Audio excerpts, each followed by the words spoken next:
Yo, good afternoon, good evening, whatever fucking part of the world you in. We got niggas out here from the West Coast, the South Coast, the nigga coast, they everywhere. But we want to welcome y'all to the show today. Uh, y'all got to excuse me if I'm a little bit off my square today. I'm gonna fill y'all in on what the fuck's going on with me. But it has been one hell of a fucking week. I mean, one hell of a fucking week. But shout out to my whole crew. I see we got the beautiful Danny with us. We got the wonderful Ida. We got wonderful Nada. And the most beautiful, we got the Reverend. Got the missionary evangelist, Dr. Shantae. prophetess, sister, uh, sister Shantae with us tonight. Hey, how y'all doing tonight, man? How y'all feeling, man? We here. We all here.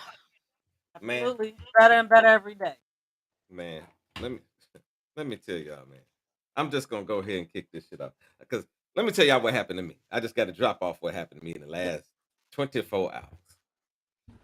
Yesterday, I'm in the crib and I'm like, I want to go to fuck to sleep and chill, but I was like, wait a minute, got to take the dog out for a walk before I can, get my night going.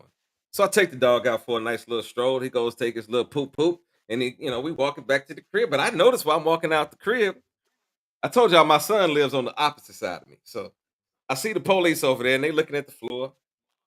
They got their little flashlights out, and I said, "What the fuck going on over there?" Okay, well, let me go on ahead in the crib and get ready to chill. So then I'm getting hungry, and I didn't want nothing that I had in the house. And anybody knows me, know I can eat. Know I be having food on deck. So I ain't want to eat nothing that I had in the house, period. So I'm like, all right. I jumped on my fucking app and I was like, I'm gonna order some food from Jules for the very first time on the app.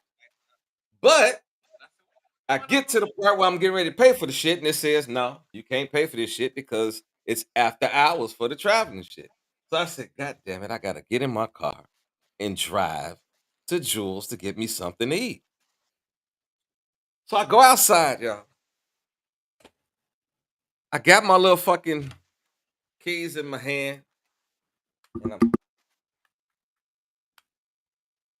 and I ain't hearing that little that I normally hear when I hit my shit. So then I said, wait a minute.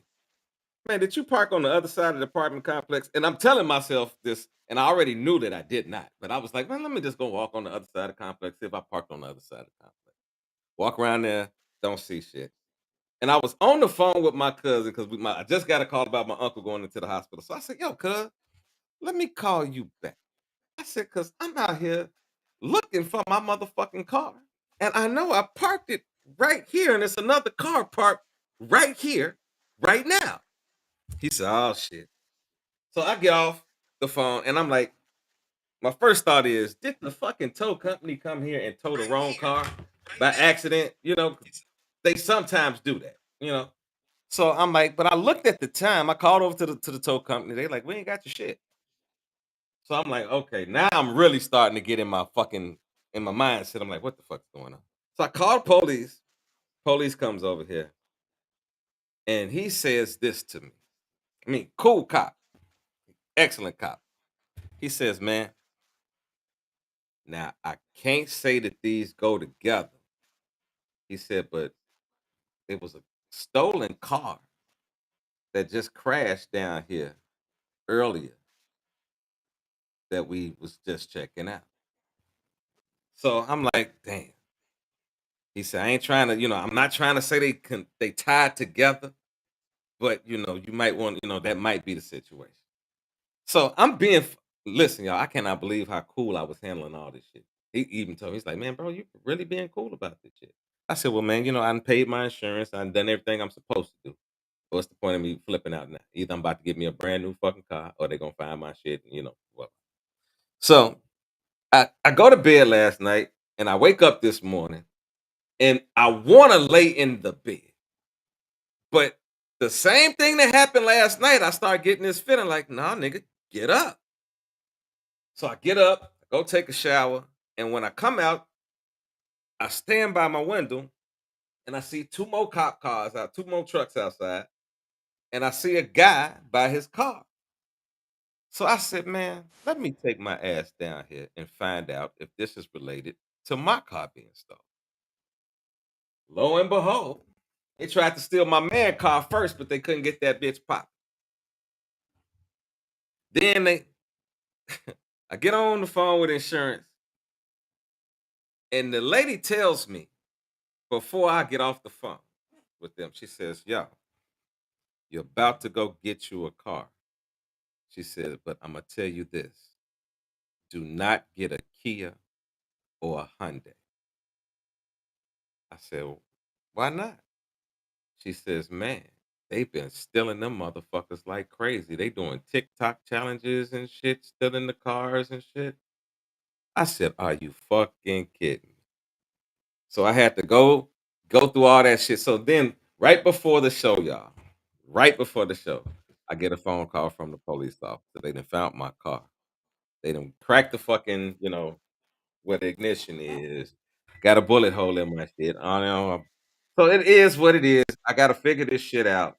But I'm still alive. I'm still here. I'm still fresh, and I'm still doing the show tonight, y'all. So that's what it is tonight. That's what it is. So, it's been one fucking hell of a week, though. Huh? Tell me about it. Shit. Well, with that, I think I'm ready to go into our very first clip. I needed to cheer me up, and once I saw this, I just start cracking the fuck all the way up. Watch this, y'all. I promise. Short, it's sweet, but it's fucking hilarious.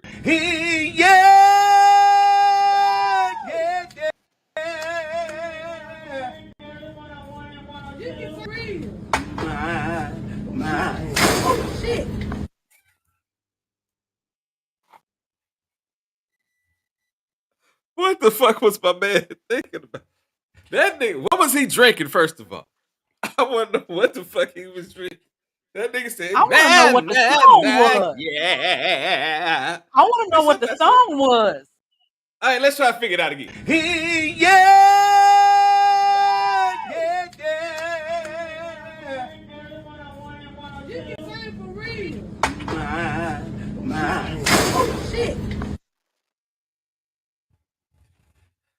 Did you figure it out that time? No. Yeah. That No, sounded but like the every end of time I Good see that Times, shit, didn't it it? hurts. That sounded like the end of Good Times. Ain't nothing we got the good time. Eat Yeah. about to choke to death. Eat about. Hold your arms up. Wait a Hold on, minute. right. Hold your Hold on. arms up. Yeah, there you Wait go. a minute. Wait a minute. Hold on. Don't leave us, okay? Don't leave us. I'm like, did that nigga just pass the fuck out? I said, this nigga sing so good. I said, did he sing so good?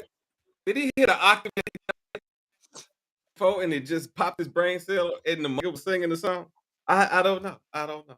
My dear sister don't know. Nada will tell you, if you don't take that good breath in before you get to getting some consequences and repercussions. Listen, I'm trying to tell you, like I had to sing, and I did 4 services Sunday, 4 back to back. Listen, the 4 service, I was kind of done at that point.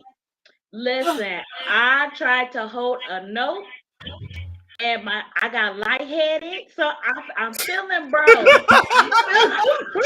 Hey now, listen, a sister got a little lightheaded. I was like, y'all hurry up and finish this song because I'm about to fall out. So it was a good thing it was a chair behind me. So if I fell out, I would fall right in the chair. But I'd be sitting nice and pretty. You know what I mean? So, I mean that my diaphragm and the girdle just did not. It wasn't cooperating Listen, at they the be same fighting. time. Like They be it fighting wasn't. sometimes. They be Listen. fighting. Listen, don't That sing man. it in a girdle and no, All day. no, all Girl day. trying to hold it in, you trying to push it out, Listen, and then it be listen. I can't like I have written songs, I have sang songs, I have had songs written about me and for me. I have never seen that a day in my life. Ever. That's new.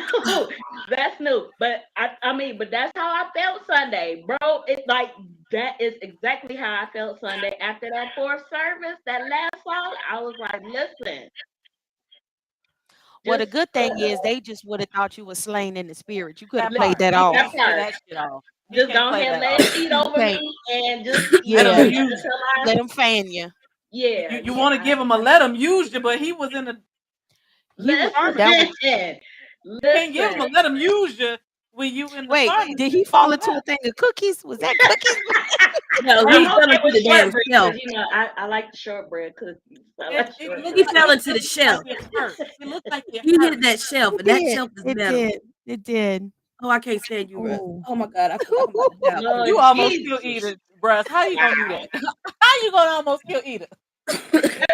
I didn't do that. That nigga almost killed Edith. The nigga that recorded that shit almost killed Edith. I just watched I it. mean, he just fell straight. Like it was just He was like, there was no No, nothing, no loose body. It I'm was gonna tell just you. I'm gonna tell There y'all the was a funniest lady in part the about it. background for me. Oh my No, God. he can no, really this was the sing. funniest part. This was the He can funniest part really of the sing. video.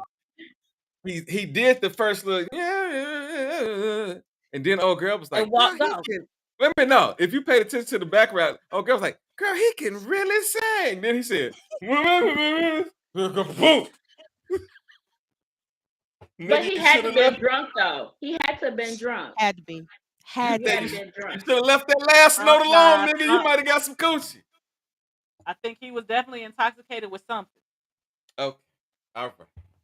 And we're about to get into this little conversation, and this here, it blew my wig. You know, not too much shit shocks me, but this here conversation, it blew the shit out of me, man.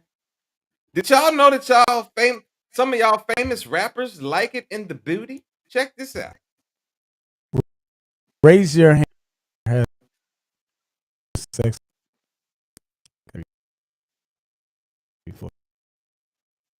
Say, you know, find it with a strong.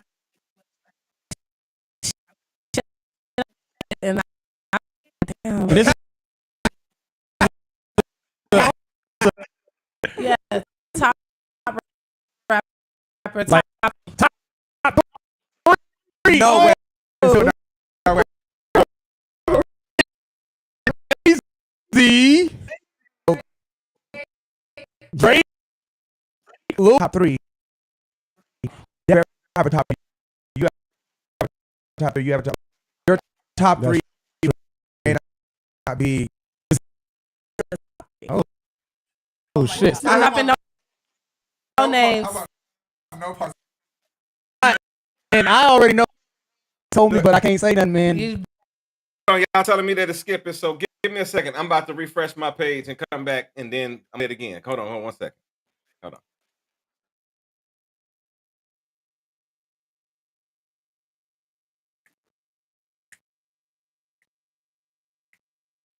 All right. I'm back. All right, let me get it loaded back. We got to check on Edith. Honey, can you breathe? Yes, Edith, are you okay? Blink twice if you need help. Send some smoke signals or something. Give me a All bird. right, here we go, y'all.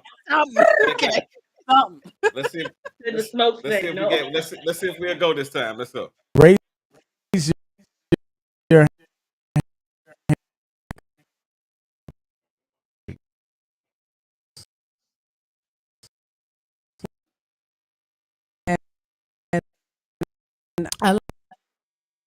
I shot of that ass. Oh, you It don't like you. and I'll be like, and this is like top. Ooh, that's hard. Five or no, wait, hold on, because top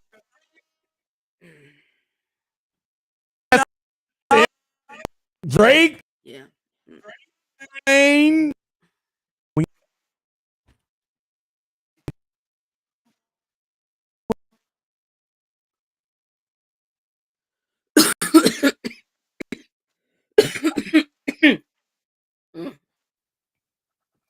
You still dying over there. Yeah, I see. Give me a second, y'all. Give me. I'm about to try to just shut my computer down and come back in here right quick and see what's going No, on. I'm talking about Ida. You still got her Right, over yeah, here you go ahead choking. and do that. We Jesus. trying to make sure Ida okay. Give me a bird Yeah. call or something. There we go. Okay, she good. She good.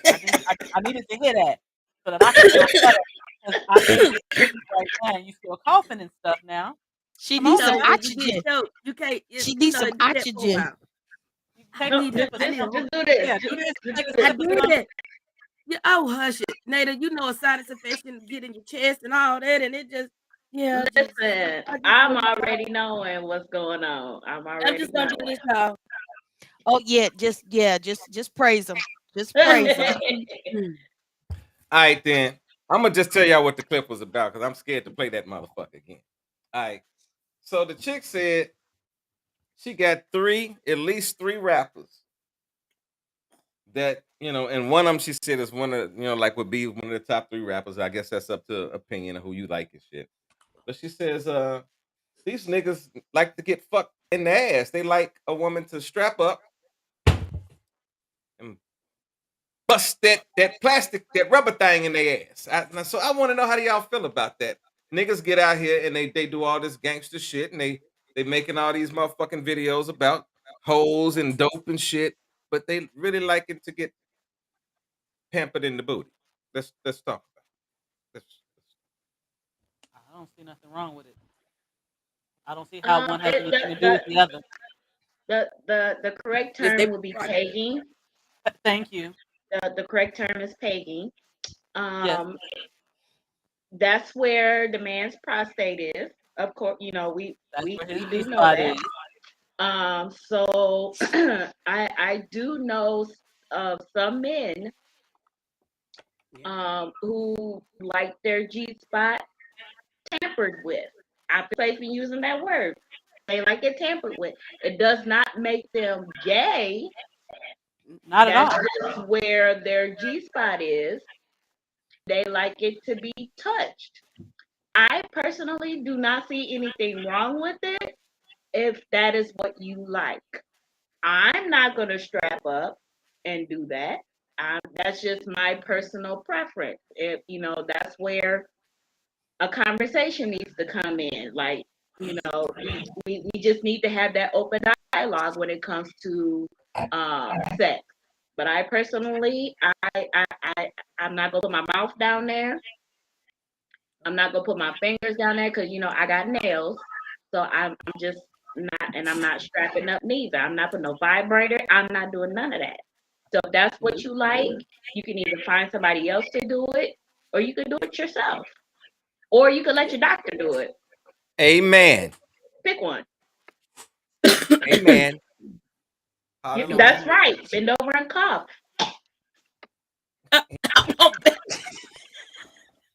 I'm sorry, y'all.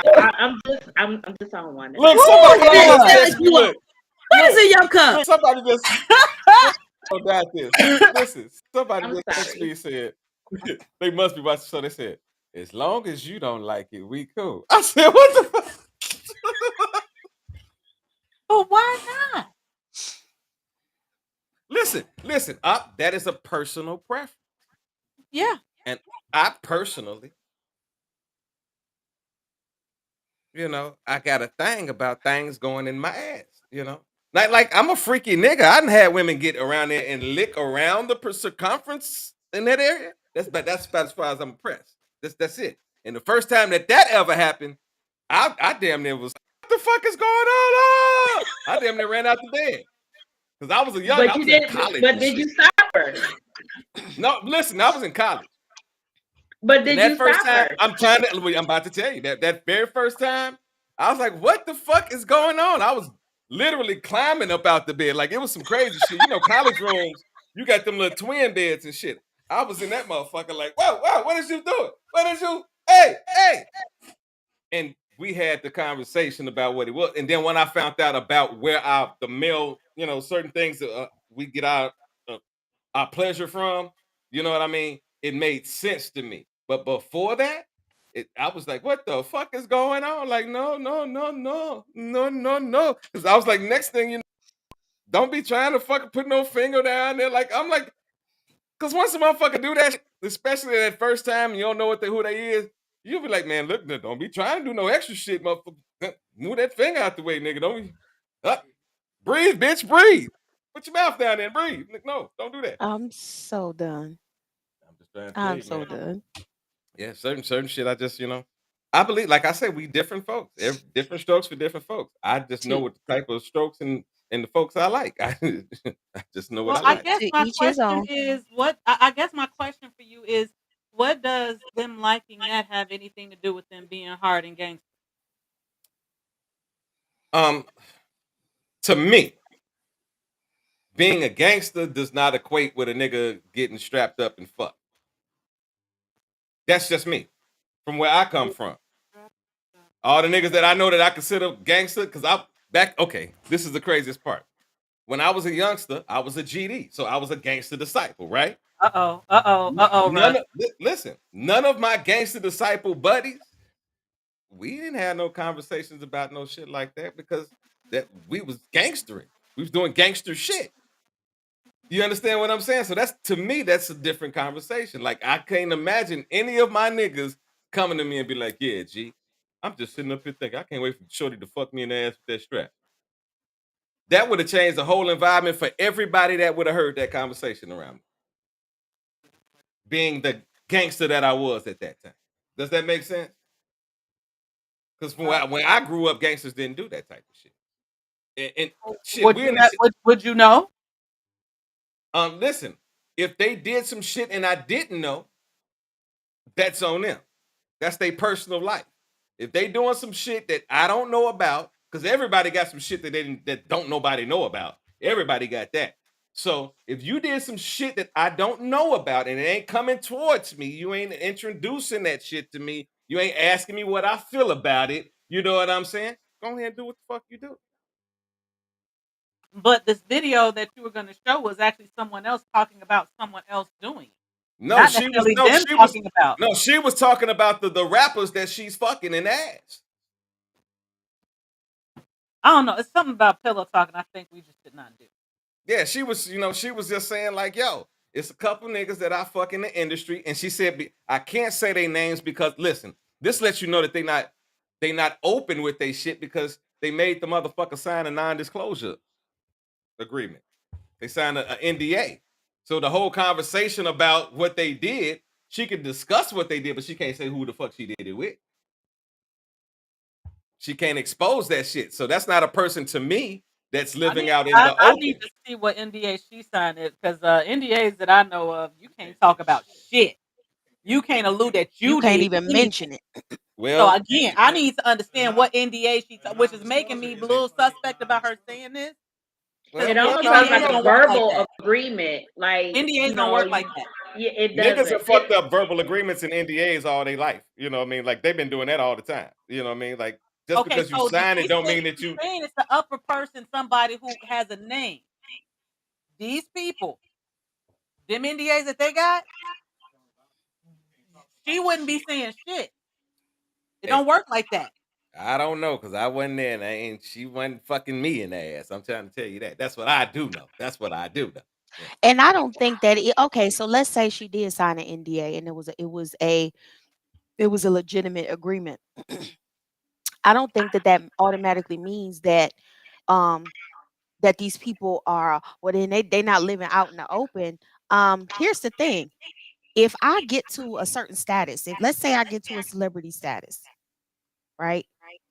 Um if I decide I want to get down with somebody however I want to get down, that ain't nobody's fucking business but mine. I I don't agree. need everybody to know that. So I it's agree. not about me living out in the open. It's just the fact that you don't need to be in and that's the thing for me about celebrity culture. There are things like I'll see news stories or something will flash across some social media platform about some celebrity and I will skate right by it. You know why? Because for the life that I'm living currently, it don't affect me not one bit. I don't care. I don't care. I don't care what you ate. I don't care who you slept with. I don't care what store you went to. I don't care. And this celebrity culture that is so old to me. And we still live in this kind of, oh my God, what they doing? Where they going? What they I don't care. And I'm gonna tell you something. I don't care that Kanye West wore a White Lives Matter shirt. You know why? Because Kanye been had problems. Nothing Kanye does surprises me. Nothing he does should be news anymore. I don't give a shit. And some things is just nobody's damn business. Like for real, for real. Like And I because don't people know. don't Do we have come from a different decency, generation we do. where And it's because just people don't certain have things decency about Hold on, in one at their a time, one at a output, time, one at a time, because I can't hear y'all. Go ahead, go is ahead, it go some ahead. is it something that we've missed that we feel like I don't know. I come from a different era where my life is not for public consumption. that part. People gonna always have something to say about it, but it's not none about it's nobody's business. Certain things is just really no one's business. To me, your sexual preference is no one's business. Who you sleeping with is nobody's business. But If this is that's the what you thing. choose to do, that's for you. It's nobody else's business. I agree with that, but this is the thing that is the difference. We live in a society now where telling all of your business is the thing to do. Only You feel? because we choose to. Yeah, but I'm just saying that's the Choice, society norm now. Like if you but think it's about a it, choice. this is what I'm saying. When Facebook first came out, right? If somebody got exposed about something on Facebook, it was like, whoa, what the fuck is this? Like, you know what I mean? Like, it was like these niggas crazy. Now it's so fucking normalized. The things people say, the things that they put on, put out there in public. Like, even as far as going to say, like, taking a picture in a dirty ass fucking room and you trying to be sexy. That shit has become normalized.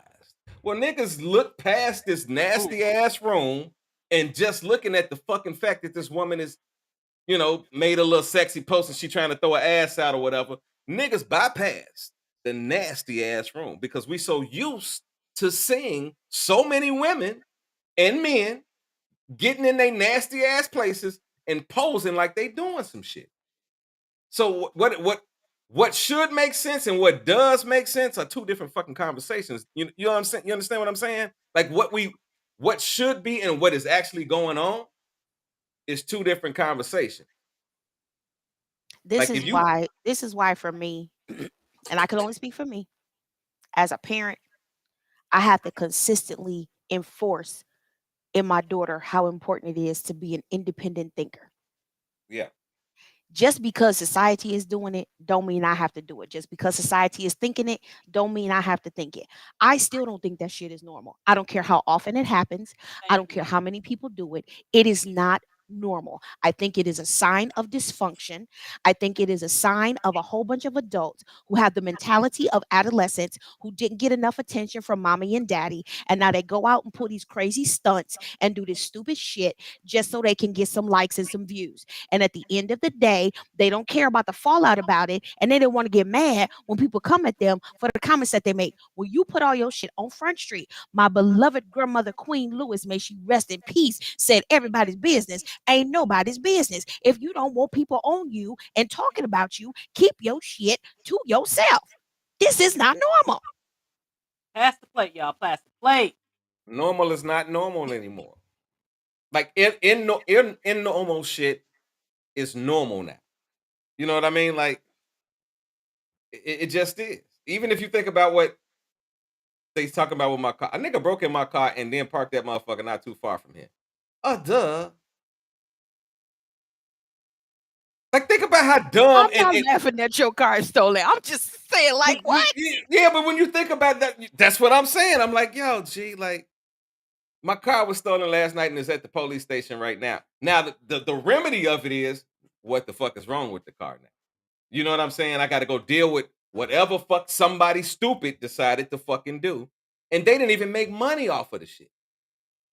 Like I've been saying all goddamn day. I said, I wish a motherfucker. I said, since they stole that shit, I hope they were smart enough to take that bitch to the chop shop and and get some money and get that bitch off the street. No, you wouldn't park this motherfucker in Palos Hills.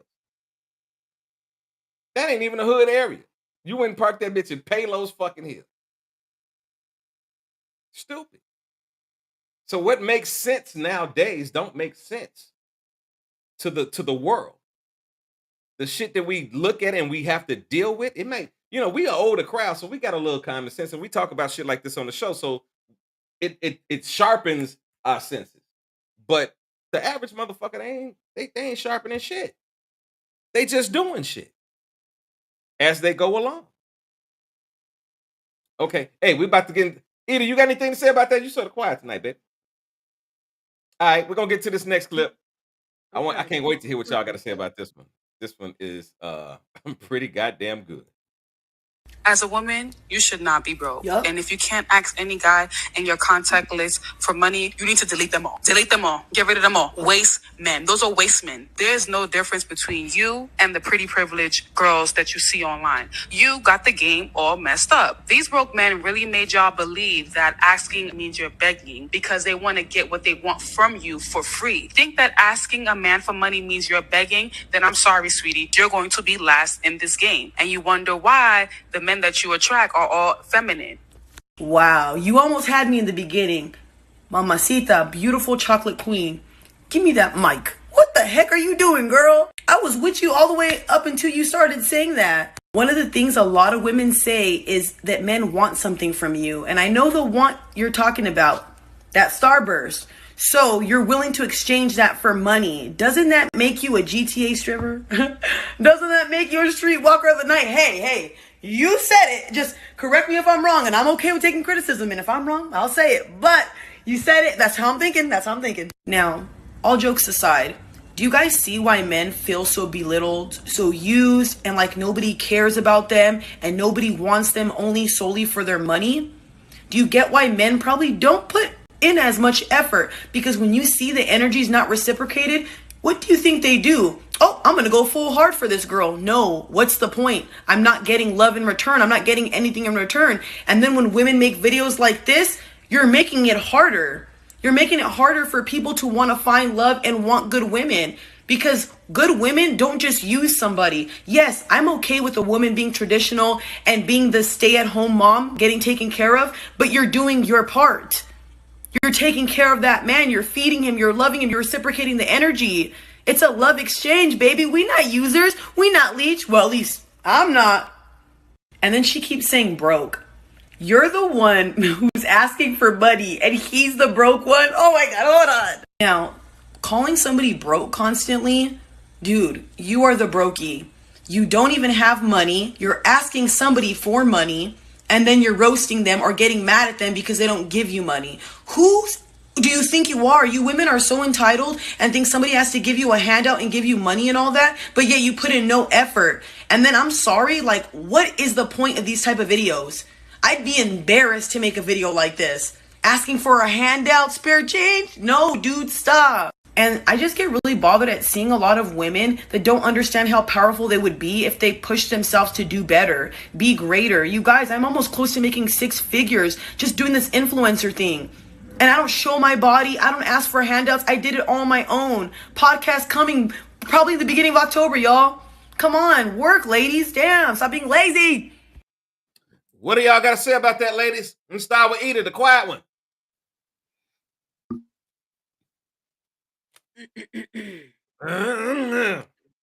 Shut up, Russell.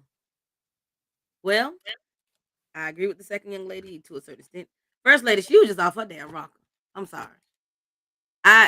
Men in my contacts, I don't expect. Yeah, that ain't how I roll like that. It ain't just the men. You got women like that too. It's like, what the ham sandwich is wrong with y'all? You expect somebody to be there, and if they don't give you what you want them to give you, oh, get rid of them. It don't work like that. That ain't life.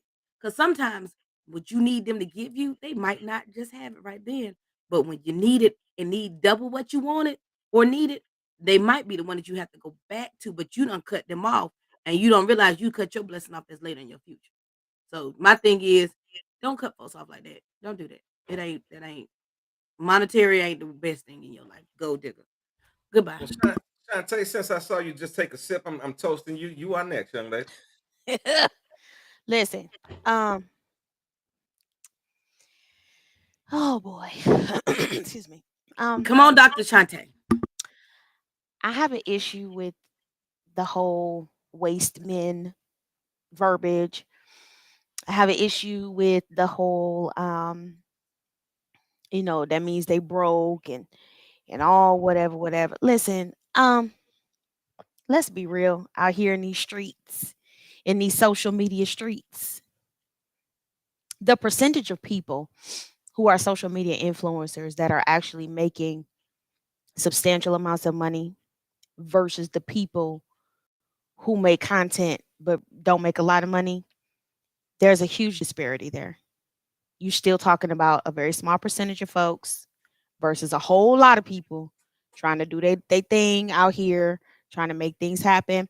And I'm not saying it's not worth it. What I'm saying is, in basic terms, heifer, we all broke on some level. So what is you talking about? Um, you can have broke in different tax brackets because it depends on the kind of lifestyle you live. Anybody who lives above their means, anybody who doesn't make enough income, you could be making six figures and still be broke as fuck because it depends on what are you doing with that money and how you're living. So this whole concept of broke, not to mention the fact that for me, broke is not just about financially. Are you broke emotionally? Are you broke mentally? It's a lot of broken people walking around here. Okay. And I kind of am worried about the broke mental folks, right? Going around snatching up people and choking them up, and we ain't gonna talk about the dude singing in the store, po baby. But it's a lot of broke people are walking around here. Okay, that's all. That's all I'm trying to say. So there has to be something that is valued beyond what you can give me or what you can do for me. I personally am a strong proponent that for so long, Black men have been looked at as workhorses. It's always been, I go to work, I pay the bills, I take care of the house. That's my job. That's what I do. And so there's always this kind of hard exterior. There was never an expectation that a Black man could be soft and nurturing and caring. And that just takes so much away from them, I believe. I don't want to view you just because you are a male friend of mine. I'm not going to automatically view you as Comerica Bank. That's not how that works. You are a friend of mine because we're really friends, not for what you can give me or what you can do for me. I've had close friends that I've loaned a couple of bucks to. If I could help them out, I could. Shit happens. Life is life. If I got it and I want to give it to you, then I will. If I ask you for it and you got it and you give it to me, then cool. If you don't, fine too.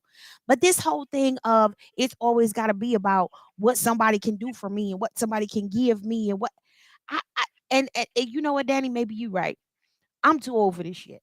I just don't operate that way. Let's see. Let's go ahead down to the no, we're going down to the little dark chocolate thing right there that's pointing at everybody else and shit. Let's go, Nathan. So to my dark chocolate sister at the beginning, being the only chocolateness on this here panel, you making us look bad, sis. I mean, the dark chocolate is going for us right now. You just messing it up. Like, stop. But what I will say, I have a $2 bill from when I was 2 days old, and my mother kept it. And she gave it to me when I turned 21. And as long as I have that $2 bill in my purse, I will never be broke ever in my life. So as long as you have something, I don't care if it's a penny, nickel, dime, quarter, a 50 cent piece, Amen. a dollar, if you got a 5, 10, 20, or 100, 50 or 100, you are never broke. As long as you have something, I don't care if it was loose in your purse and it fell out your wallet or whatever, you are never broke. In the way that we as a society, and I'm throwing myself in there as well because I am part of this society, we have beat our Black men to a point where they're almost unrecognizable. And you could take that however you want. Let's get a Black man a break at some point.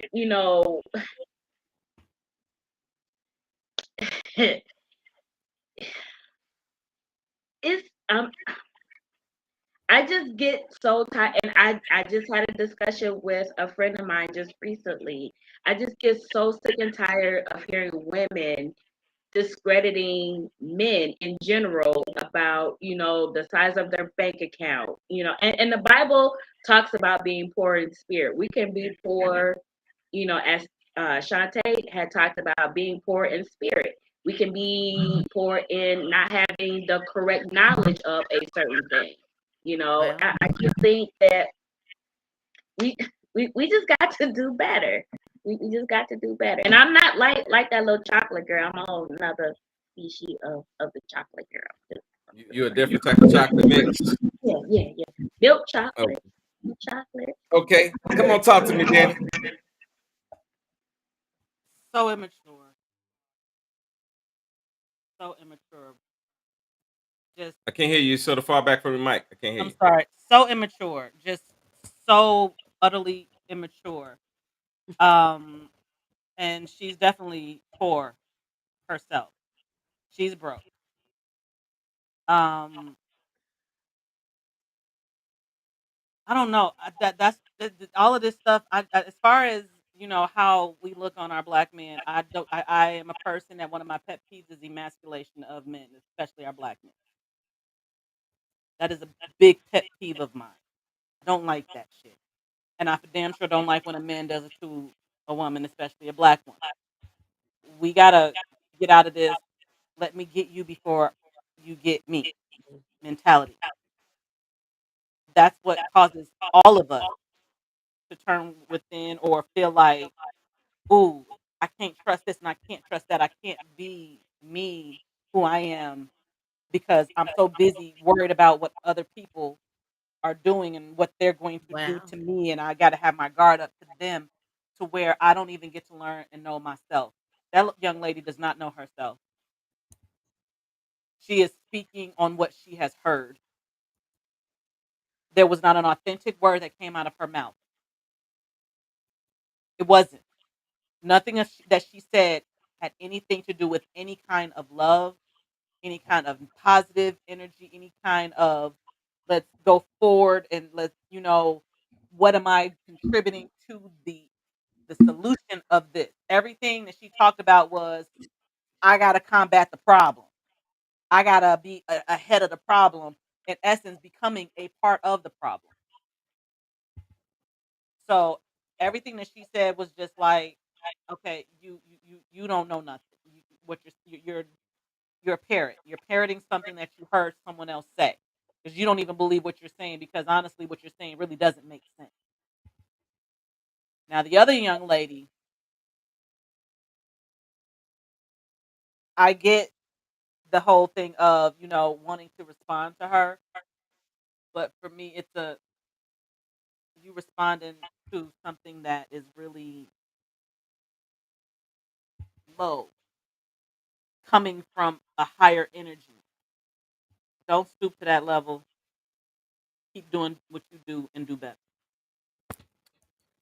Hey, check Her this out. ink I is gotta give a dope good though. shout out. I gotta Hmm. give a good shout Her out. ink I is gotta give dope. yeah. I gotta give a good shout out to my homegirl Gina. I met Gina today and she was helping me, with my car situation. And we got to talking about the show. And it's amazing how you meet people that have the mindset of you or similar mindsets because we end up talking about the show and the way of the world. I ain't end up getting no car, but we end up talking about certain things. So she, asked for the link for the show and she just let me know she's watching. So I definitely want to give her a shout out. Big shout out. Um, the crazy thing is in relationships, this is the fucked up part.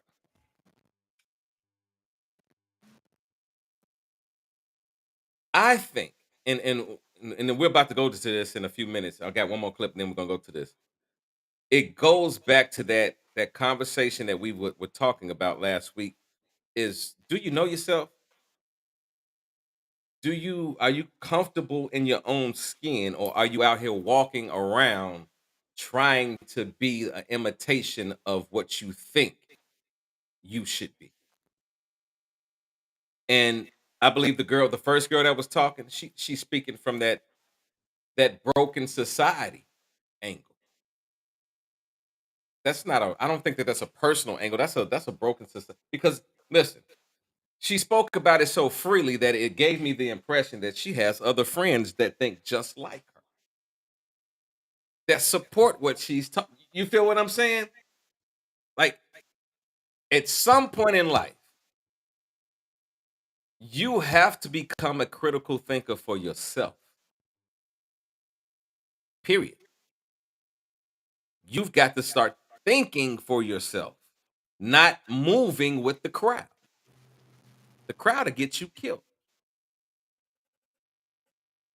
But you got to be smart enough to say, I want to live. Hey, we're going to get into this next clip. And then after that, we're going to get into our discussion that we were on last week. And we got some really good clips for that. So check this out. Hey, Russ. Hey, A Russ. Dallas family is facing Hold terrible on. Who's that, Russ? Go ahead, finish. I'll say it after. Go ahead. No, go because it's another clip. So I ain't trying to, once we come out that clip, I'm going to be going to that. I just want to say real quick, for those of y'all who don't know, last week was National Plus Size Appreciation Day. So we wasn't on. So I just wanted to give a shout out to all my plus size kings and queens representing. We got to do our thing out here in these BBW streets. So I was just trying to This put that shot out there goes real out fast. to every thick motherfucking woman that I've ever met that is out here supporting herself. Now, I'm gonna leave it at that because y'all know I can go a whole nother conversation with this shit. But I Please love do. y'all. I love y'all, motherfucker. We know you do. But let's watch this clip right here. A Dallas family is facing terrible pain tonight. Police continue to search for a man that family called a friend who's now accused of killing their daughter. And the reason for the shooting might have you shaking your head in disbelief. Steve Pickett reports the killing apparently surrounds losing a basketball game on a playground. Silence bounced off the backboards of T.G. Terry Park this afternoon. The basketball court sat empty while a mother and family tried to comprehend an incomprehensible act. Asia loved basketball. Yes, she did. She loved basketball to the point to where she died doing what she loved. Monday, 21-year-old Asia Womack. She died after being shot multiple times. Police and paramedics found her near Dallas's Fair Park Grocery. But it was here, on the basketball court of Terry Park, Asia Womack played a game against a friend. Police identify that friend as 31-year-old Cameron Hogg. There's an arrest warrant for him now.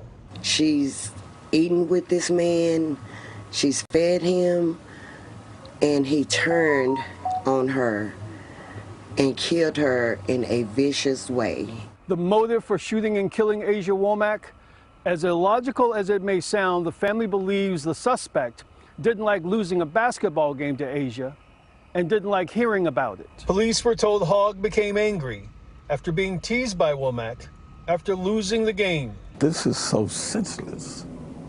This is so, you become embarrassed, basically, because a female beat you in basketball.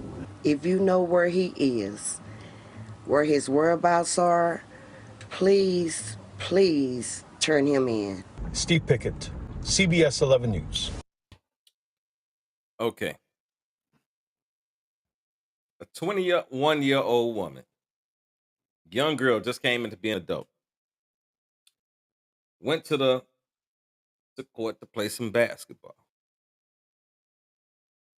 And she beat a nigga ass. That's 10 years her vet. And this pussy ass nigga got upset because it sounds like to me that, like in competitive shit, she was talking her shit. She was probably roasting his ass like, nigga, I killed you. I just banged the shit out you in this game. And he couldn't handle that shit and shot her. This is the problem I have with that. Because I don't believe that pussy ass nigga would have did that to another nigga that just whooped his ass and fucked around and talked shit about his ass. His ego got the best of him. No, his bitchness got the best of him. Same thing. He got whooped by a girl. That's a bitch ass nigga move. Same thing. No. Listen. It kills me And what I'm about to say, please do not take this the wrong way, ladies. It kills me that men and women can't stay in their fucking lane and learn their fucking place. And what I say that is, no man should be in a position to want to kill a woman over a fucking basketball game because she might be talking a little shit because you lost. You just went to some bitch ass shit. You crossed the line of even being civilized and being a human being. And the crazy part is, this wasn't a person that you just met on the court and they whooped your ass and they talk shit. This was your friend. If you listen to that clip, they said, man, she used to cook for this motherfucker. Right. So a motherfucker that used to feed you gonna kill him over a goddamn basketball game? And your enemy sitting at your tables. And I had to learn that with one of my friends. We got into it about some shit, and I looked at that nigga and I said, nigga, as long as I've known you, I just really recognize who the fuck you are. And from this day on, I ain't fucking with you no more. And I've had other friends, come up like, yeah, man, I heard y'all fell out. He talking about y'all gonna get back cold and shit. No, we ain't. We will never be fucking cool because you showed me some shit that you only had to show me one time. And see, I'm gonna just make this one point, and I hope everybody gets this. Y'all better quit letting motherfuckers show you they asshole side more than once. Because if they keep showing it to you, guess what? That's your fault that you keep seeing it. You're deciding to be the dartboard. And you're letting a motherfucker throw darts at you. If I truly believe if people had more respect for themselves, then we wouldn't live in such a disrespectful world. Disrespectful people are out here fucking with other disrespectful motherfuckers. And then they come across somebody that does have respect and fuck them up in the process, and then the society gets thrown off the ballot. You understand what I'm saying? But there are so many people out here fucked up with the way that they move, the way that they talk, the way that they think. And they think that this shit is cool, and they run in a circle of motherfuckers that think just like them. Learn to break that cycle. There is nothing stronger than learning who you are as opposed to following the fucking crowd. I'd rather be the black sheep of the family if it meant that I'm gonna be the one sheep that's different from everybody else. Let me wear my black sheep shit. Y'all, the rest of y'all motherfuckers walk around here white as pure gold. Y'all walk around here like the Lamb of God. But let me have my little spot spinkles and so that y'all know that I'm a little bit different from you motherfuckers. I want to go a little further with that statement. Go ahead. Because to be the black, I'm not going to say that I'm willing to be the black sheep just so that I can say that I'm different from everyone else. What I am going to say is that I am different. And I am different because I chose this route. This is my route. I see this. I know this. I've learned this. So I'm following my path. I know me. I know my value. I know my worth. And I understand that just because one person feels this way doesn't mean that I have to feel that way as well. That doesn't resonate with me. I don't have to. But we are in a society that, of course, you have those who follow. What you're necessarily saying is that I'm not going to follow just because it's being followed. It doesn't make sense. It doesn't make sense. You can't just do it just because other people are doing it. And a lot of people are doing it because other people are doing it. The young lady, she did that shit because other people are doing it. That young man did what he did. I do believe that there's something that we don't know about this. I think this goes deeper than what we know. Because exactly what you said, how can someone who fed you, how could you do that to someone who fed you? It's got to be No, I believe that this was no. You know what I think this was? Because I'm thinking of. I put myself in a basketball setting, right? And in basketball, there is a lot of shit talk from the second that you step on the fucking court. A lot of shit talk. And there's a lot of shit talk about if you lost, getting your ass whooped, and nigga, you can't play. And like there's a lot of that in the male aspect of basketball. You understand what I'm saying? Yeah. I believe what it was, a female dogged his ass on the fucking basketball court, and his ego could not deal with the fact that other people were around and saw him getting dogged by a female and hearing him getting dogged by a female talking the basic talk that goes on in a basketball game. Now I'm willing to take what you're saying because you are a man. So therefore you know how you guys think more so than I do. But part of me feels like it's something else to this. I do believe that is definitely a big part of it. But I think it's something more than what we know. Just because that snap has to come from something. Not just No, I'm telling you, oh, I these believe that niggas that's where the don't. snap came from. I believe the I snap came from him being in a scenario where he's looking at other people laughing at him. So and that's so I think that was a snap. I think you're right. You're absolutely right. That was a snap. But I think there was something else that was the catalyst that led to it. Not just these niggas gonna clown you. It's got to be something more to it. I don't know, but listen, I'm telling you, I know. Listen, I had a friend that he moved to Arizona, right? Very, very good friend. And Shantae, you could probably recognize what I'm about to say, and you too, Danny. We knew each other because we were both musicians. So we had a fucking real tight fucking bond. So he moved to Arizona. He had a situation in Arizona. And at the time, this was at the time in life where I'd be like, man, come on, man, I got you. G. Come on to the crib. You know, so when he first told me about the shit, I didn't tell him to come to the crib, but we sort of discussed, like, you know, man, listen, I hear you, G. You ain't got to go through that shit. He came to the city anyway, and I found out he was here. He was at a motel on 127th.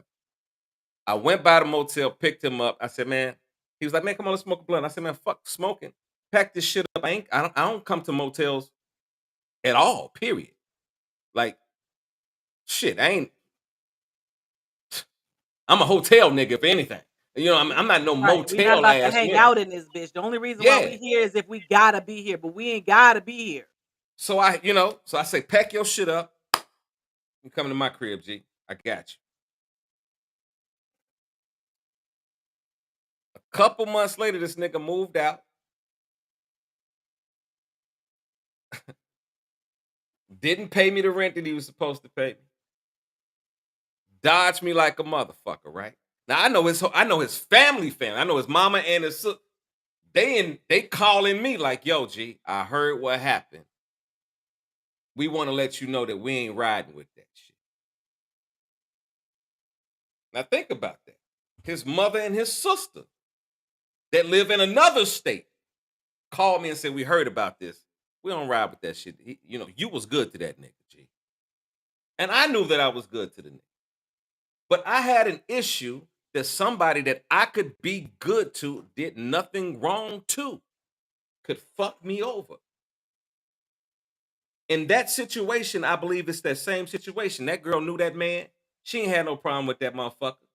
And he ain't really had no problem with her. His bitch ass pulled some bitch ass, pussy ass shit in the middle of feeling like a punk. Because guess what?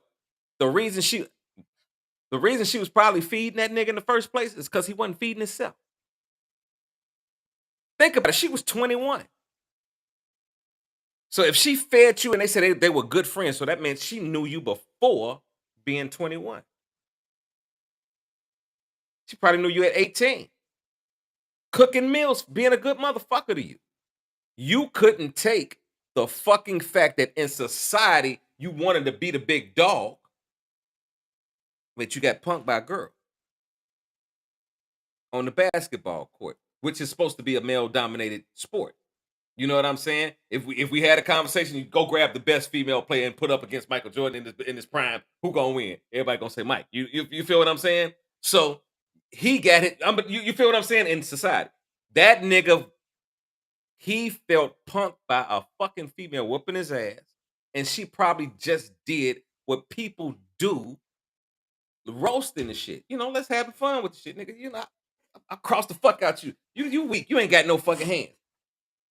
And he was looking at other folks laughing and shit, and his pride got damaged. So think about it. You had to go get the gun. You ain't playing basketball with no pistol on your hip. Fuck around and blow your shit off. You know what I'm saying? So you had to go get that shit. You had enough time to think about it. That is a person that does not think the way that we think. That's not a person that says, nigga, I'm mad at this motherfucker, but I'm about to walk the fuck off and leave them the fuck alone. That's not a normal thought. He's a damaged motherfucker. And man, and that's what I be trying to tell people. Listen, quit walking around here under this umbrella of you think that you got it together. Recognize your weaknesses. Recognize your hurt. Recognize your pain, and conquer your pain. Not deal with it, but conquer it. Once you do that, you go to another level in life. You think differently. Like even what I'm talking about with my car being stolen today. 10 years ago, I'd have lost my mind. Why? Because I wasn't paying car insurance back then. I had cars and shit, but I wasn't paying insurance. So if somebody would have did this shit, I'd have flipped out because now my car gone. I can't get around. Now I'm in a different position. I'm paying my shit. And the police said, nigga, why is you taking this shit so cool? Well, man, you know what? I'm paying the car insurance, and ain't this what it's for? So my piece at it was different not because I was different, because I moved different. Because if I'd have been doing things the way I did it 10 years ago, I'd been in a bad situation today. We probably wouldn't even done the show because I'd have been fucked up. What up, Solomon? I see you, G. So we got to recognize where we are with things. I'm about to play this clip, y'all. And then, unless somebody wants to say something about that real quick, I'm about to get into our conversation for this week. It's 8 o'clock. It's the 8 o'clock hour. I just wanted to say really quick, it reminds me of an extreme domestic abuse situation. Okay. His reaction to me was that of the same to me as someone who says, if I can't have you, nobody can. I also feel that there's more to that story, especially given the age difference. Mhm. And I think that as they investigate, more things will come out. But the same mental instability that would cause a man to, kill his wife, kill his kids, all that kind of thing, I feel like it was the same mentality.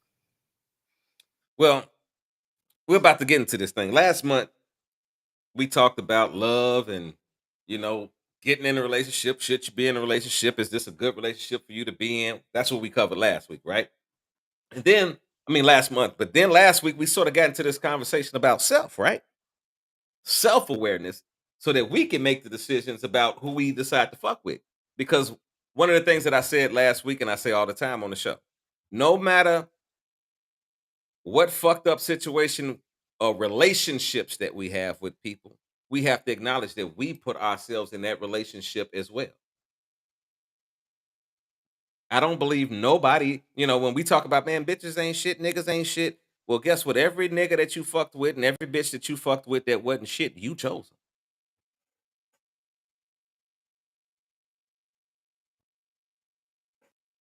Did nobody make you get dressed up, go to that motherfucker's crib, and fuck him like a she-devil?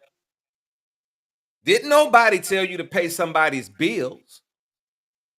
Nobody told you to do that shit. So today we're going to talk about self-awareness. And I want to start it off. Man, this little girl is so cute, man. I want y'all to see this. And if y'all out there, please do me the biggest favor. I know we've been starting the show, and I should have covered this earlier. Y'all need to share the show. Share. Like if you, my fucking homie or whatever, this shit need to be on your page. All right, let's go.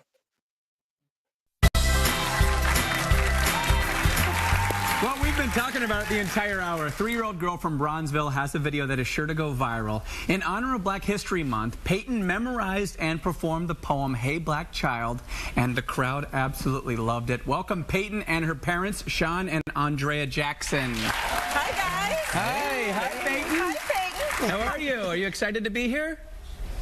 That's not what you were telling me in the green room. What about if you come home with me after the show? Maybe not. So, Sean and Andrea, both of you, I know that you have she has a little brother on the way too, Yes. so that's coming soon. But both of you are in education. Yes. You're an administrator. You're a teacher, and Peyton can already. Oh, look at that! Peyton can already write. Yes, and read. And read at 3 years old. Yeah, she's been reading since she was about 18 months. Really? Yeah. What did you do to get her to reading at 18? It happened before she even came out the womb. I was a YouTube fanatic, so I played a lot of phonics DVDs and songs for her, and I would let her listen to them in my stomach for like 20 minutes a day. And she was singing in there? Well, she was kicking and screaming in there, it feels like it. And then as she came out, we just exposed her to a lot of sight words, a lot of language, like our bathroom is filled with sight words on our wall. So just constantly feeding her into the phonics and words and literature. Yes, that is so smart, because a lot of times, I mean, I have kids that are in elementary school, but they give them the sight words in pre-K, but you're already way ahead. How proud of you of her. Extremely Yeah. proud. How long did it take for her to memorize this poem? How long did it take you, Peyton? A week. A week? You learned it in a week? Yeah. Can you teach me how to learn something in a week? No. Can you perform for us? Yeah. Are you ready? You ready? Okay, we're going to let you take the stage. All right, This is so beautiful. Watch this, y'all. Oh, her dramatic walk to the microphone.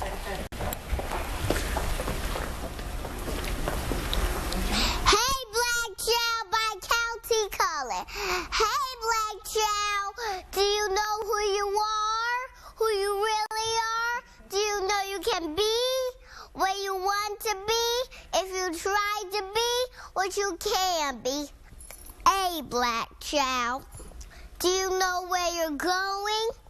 Where you're really going? Do you know you can learn what you want to learn if you try to learn what you can learn? Hey, Black Child, do you know you are strong? I mean really strong? Do you know you can do what you want to do if you try to do what you can do? Hey, Black Child, be what you can be, learn what you must learn, do what you can do, and tomorrow your nation will be what you want it to be. Everybody needs to unmute themselves for that little girl and just give a round of applause. I love her. That little I girl. absolutely love it. I absolutely love it. I love her because she has the little antics with it and everything. I love when I first telling seen that you. a while back. I'm like, that's a Okay. cute little girl. What do you think about that, Nada? First of all, her little outfit was so cute. Everything, Listen, with the little feathers on the everything. end of it, that was too cute. I love her little outfit. Oh my gosh. It is very important as people that we do daily affirmations. I know I do them every morning, whether it's verbally or if I write them down. And sometimes if anybody has seen Being Mary Jane, and she would write little notes and stick them on, wherever. I have them on my refrigerator. I have them on my microwave. I have a 6-foot mirror in my bedroom. They're on my mirror. They're on my headboard. They're on my laptop. I actually had some on my TV, and they was getting in the way. But whenever I felt down, or if I felt like I was going into that dark place, I would just, go to different rooms in my house. Nada, you are strong, you are powerful, you are beautiful, you are just whatever. And I journal every day. I'm on day 1659 right now. Every day it's just something, whether I feel horrible, I could, one entry I had was, why did you do that? And it was something that I had did that I shouldn't have done. That's another story for another time. But just and now I could look back at it and laugh. But just reminding yourself, how powerful you are, how caring you are, how loving you are, how sentimental you are, how sexy you are. how sensual you are, how compassionate you are, how passionate. I mean, just those daily reminders of who you are and what you can become. I'm telling you, it'll change your life forever. So I applaud those parents for getting her started early. So that way, when she becomes an adult, really nobody really has to tell her anything because she already knows who she is. My parents started me out early, so when people say, and I say, my friends, they know me. For people who really know me, and sometimes they'll say, "Girl, you so fine." I'm like, "Girl, I already know. You ain't even got to tell me." But for somebody who doesn't know me, I'm like, thanks. I appreciate the comment. But for people who know the real Nada, I'm like, girl, I already know. Thank you though. Bitch, who you telling? I know I'm fine. I'm just saying because I just posted a picture from over the weekend. I was like, girl, yes, that's what I'm talking about. But just those daily affirmations, I'm telling you, it's everything. It's everything. Talk to me. Let's go, Shantae.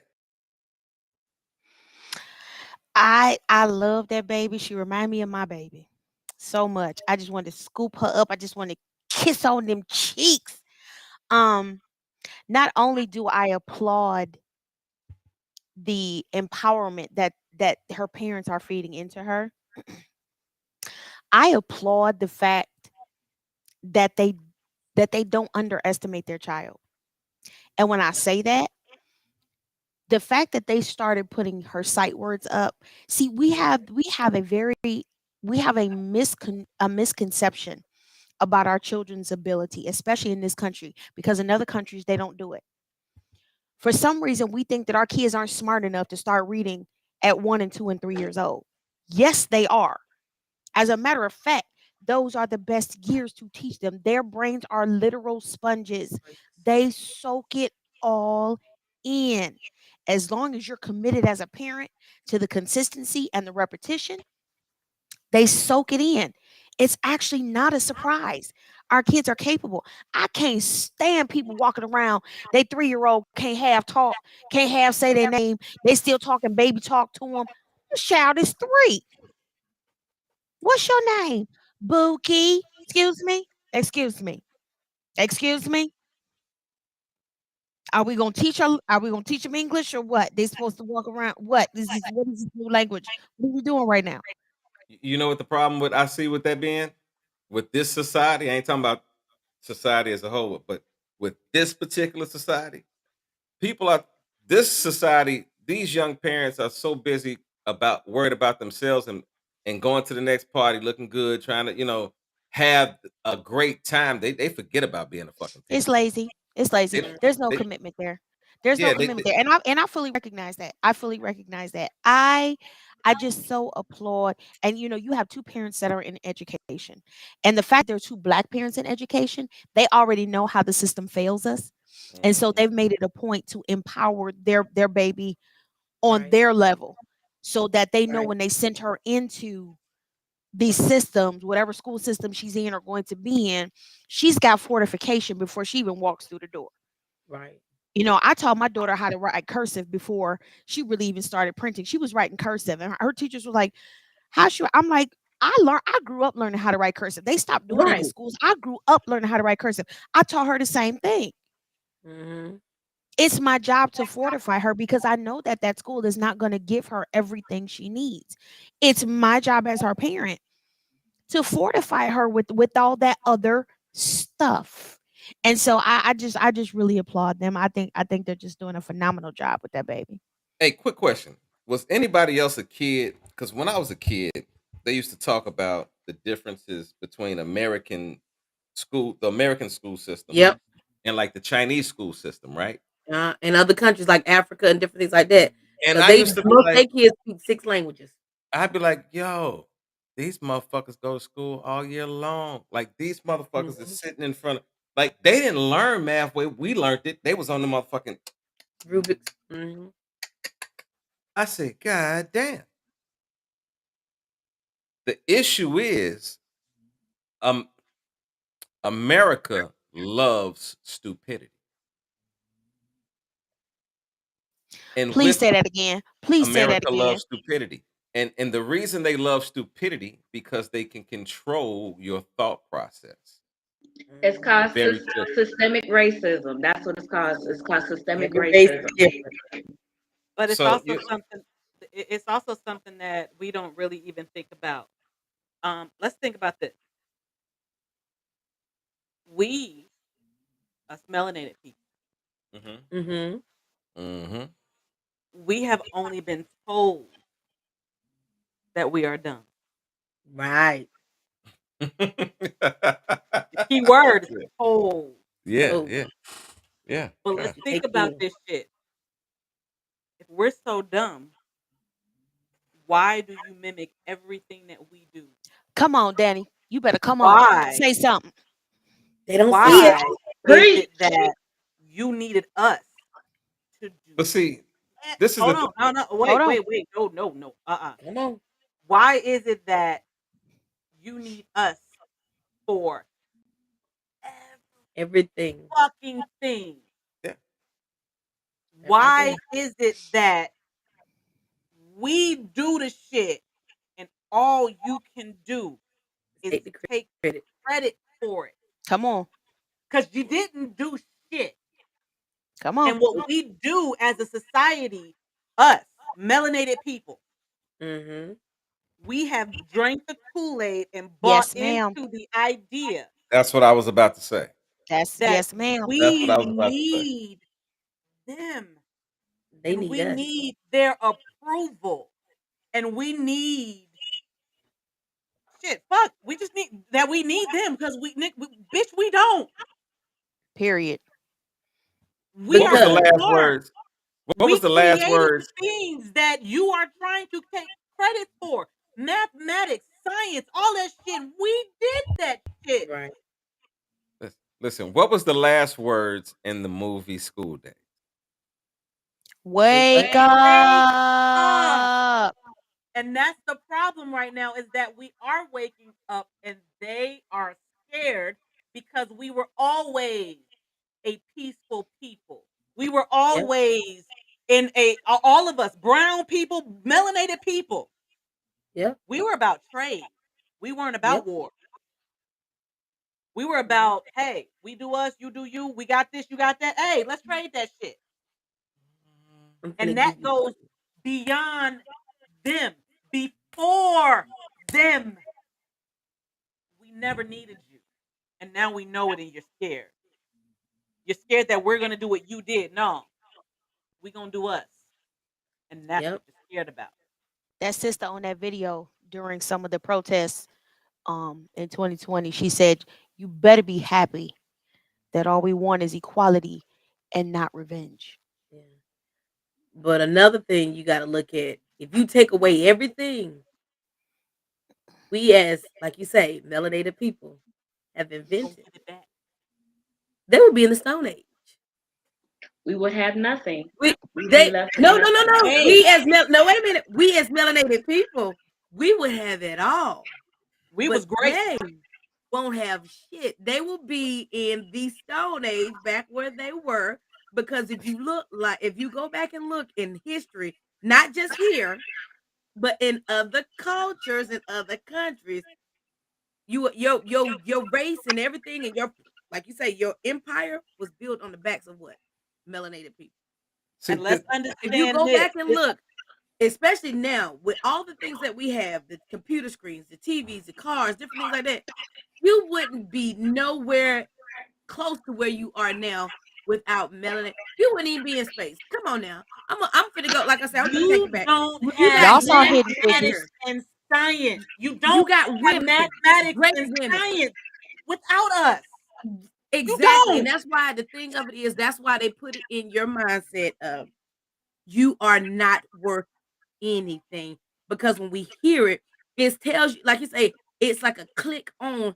You turn one switch on, turn the other switch off. And it makes you think like, I'm not this, I'm not that. And that's why it's always so important to always encourage our Black kids now, because they want them to not prosper. They want them to fail. The same thing that we have going on right now with my niece, who's 4. Who should be in the 2nd grade, but they're telling my sister, well, she's only 4, so she's past kindergarten age and everything. But they're telling her, well, she's too young, so we can't put her right now. So my sister said, okay, we're gonna homeschool her. And that's currently where she's at. She's on the 2nd grade level because this is how you know this chick too daggone smart. She can't read fully, but when you can sit and you can memorize a bedtime story and read it back to your daddy word for word, that is a problem. You got a lot of these young people that don't know how to control their kids, but their kids don't know how to spell their name, but they know every freaking word to a rap song that they should not know, and know every word to something that they should not know. But when you sit down and you start reading with a child and not doing baby talk, blah, blah, blah, we started talking regular words. And when my niece goes to baby talk, we say, use your words. So she's sitting there and she knows I got to use my words to get what I want. And we don't go, well, we don't use your words. And if she doesn't use her words, we look at her and say, okay. But Ida, what you're saying is that they're not going based on society. You got to think about it. We're being, as melanated children, we're being taught how they learn. Mm-hmm. But it's not how we learn. And we learn completely different. So that baby, I am not surprised that baby is able to repeat and all of that good stuff. I'm not surprised. But another thing, what we do with her is a lot of things that we tell everybody. You have to look at it there with our little color babies, our little melanated babies. They want to hold them back. They don't want them to be ahead. She was top of her class to the point to where she outsmarts most of the kids that's her age, because she wants to be with this 7, 8-year-olds, and we like, baby, you only 4. If you look at her, you would think she was about 7. I was like, boo boo, you only 4. She'll be 5 next month. I'm like, you only 4. You got to come back with auntie because they too old. But she like, can I go? We let her go. You live before your time. It's like, let them go. They give you certain things. Even out of my nephew, he tells me countries, and I'll be like, what's the capital of that country? I ain't know. I'm 41. I damn show don't know none of that. I'm like, baby, you only 6. How you know the capital? Well, I looked and I learned, and his mama my sister taught him. And I'm like, I didn't even know that. She said, girl, you sit and let him give him a book. He goes through and he reads it. He's reading. He's learning. He wants that, like you say, starting them off early. They that sponge. Knowledge is power. Everybody doesn't learn the same way. No, they don't. They don't. That. Exactly. I want y'all to look at this. Okay. Because I know, listen, my point is to reach everybody, because y'all reaching all I our got high, my glasses on. Y'all reaching all our high mental people right now. I got to talk to some of our niggas out here on the street. What we're looking at is the word hustled. Now, if you pay attention, I have the word hustle behind me. So let me do this first. Can y'all see me? Behind me, the word hustle means to have the bravery, confidence, charisma, and determination to perceive until you achieve the opportunities you want in life. Now, check this out. The word is, only difference with this word is we add in a D, but the definition changes. Okay. All right. Now, hold on. Let me bring this back up. I'm sorry, I hit the wrong screen. Hold on. Share my screen. Bang, bang. Hustle. Now, the definition of hustled is force someone to move hurriedly or unceremoniously in a specified direction. Then the second definition is to obtain by forceful action or persuasion. You gotta get yours. I gotta get mine. You gotta Now- get yours. I gotta get mine. Now think about what I'm about to say. Most niggas that are hustled out of something, they ain't strong armed out of it. They get hustled out of it because they don't have the mentality. What I'm saying now is everything that you ladies just said is 100% correct. But the issue is, in this time, we got too many people that are hustled and don't recognize that they are hustled. They are out here hustling don't recognize that them hustling is part of the hustle for our community. No other community pushes being a dope motherfucker. No other community pushes having hoes. No other community pushes the shit that if you cut on your television right now, fuck you, nigga. Cut. If I got you, baby. But if you cut on your television right now and scroll through white programming, the white programming is different than the black program. If you look at the Hispanic programming, it is different from the white programming and the black programming. We have been programmed and hustled so bad that we don't recognize that the basic thing for us to do is, again, what is the last words of school days again? Wake Wake up. up. Has anybody ever seen the movie Get Him to the Greek? Yeah. Yes, that is a trip.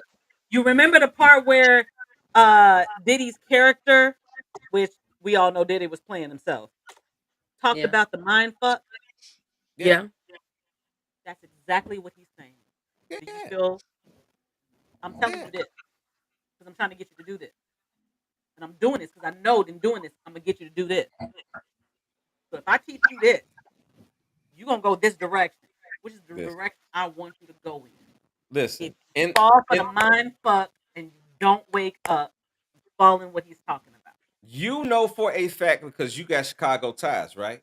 Hell, you know for born and a raised. time, you know for a time back in the 90s, late 90s, early 2000s, like there would be trains that would ride through certain areas and they would leave a car.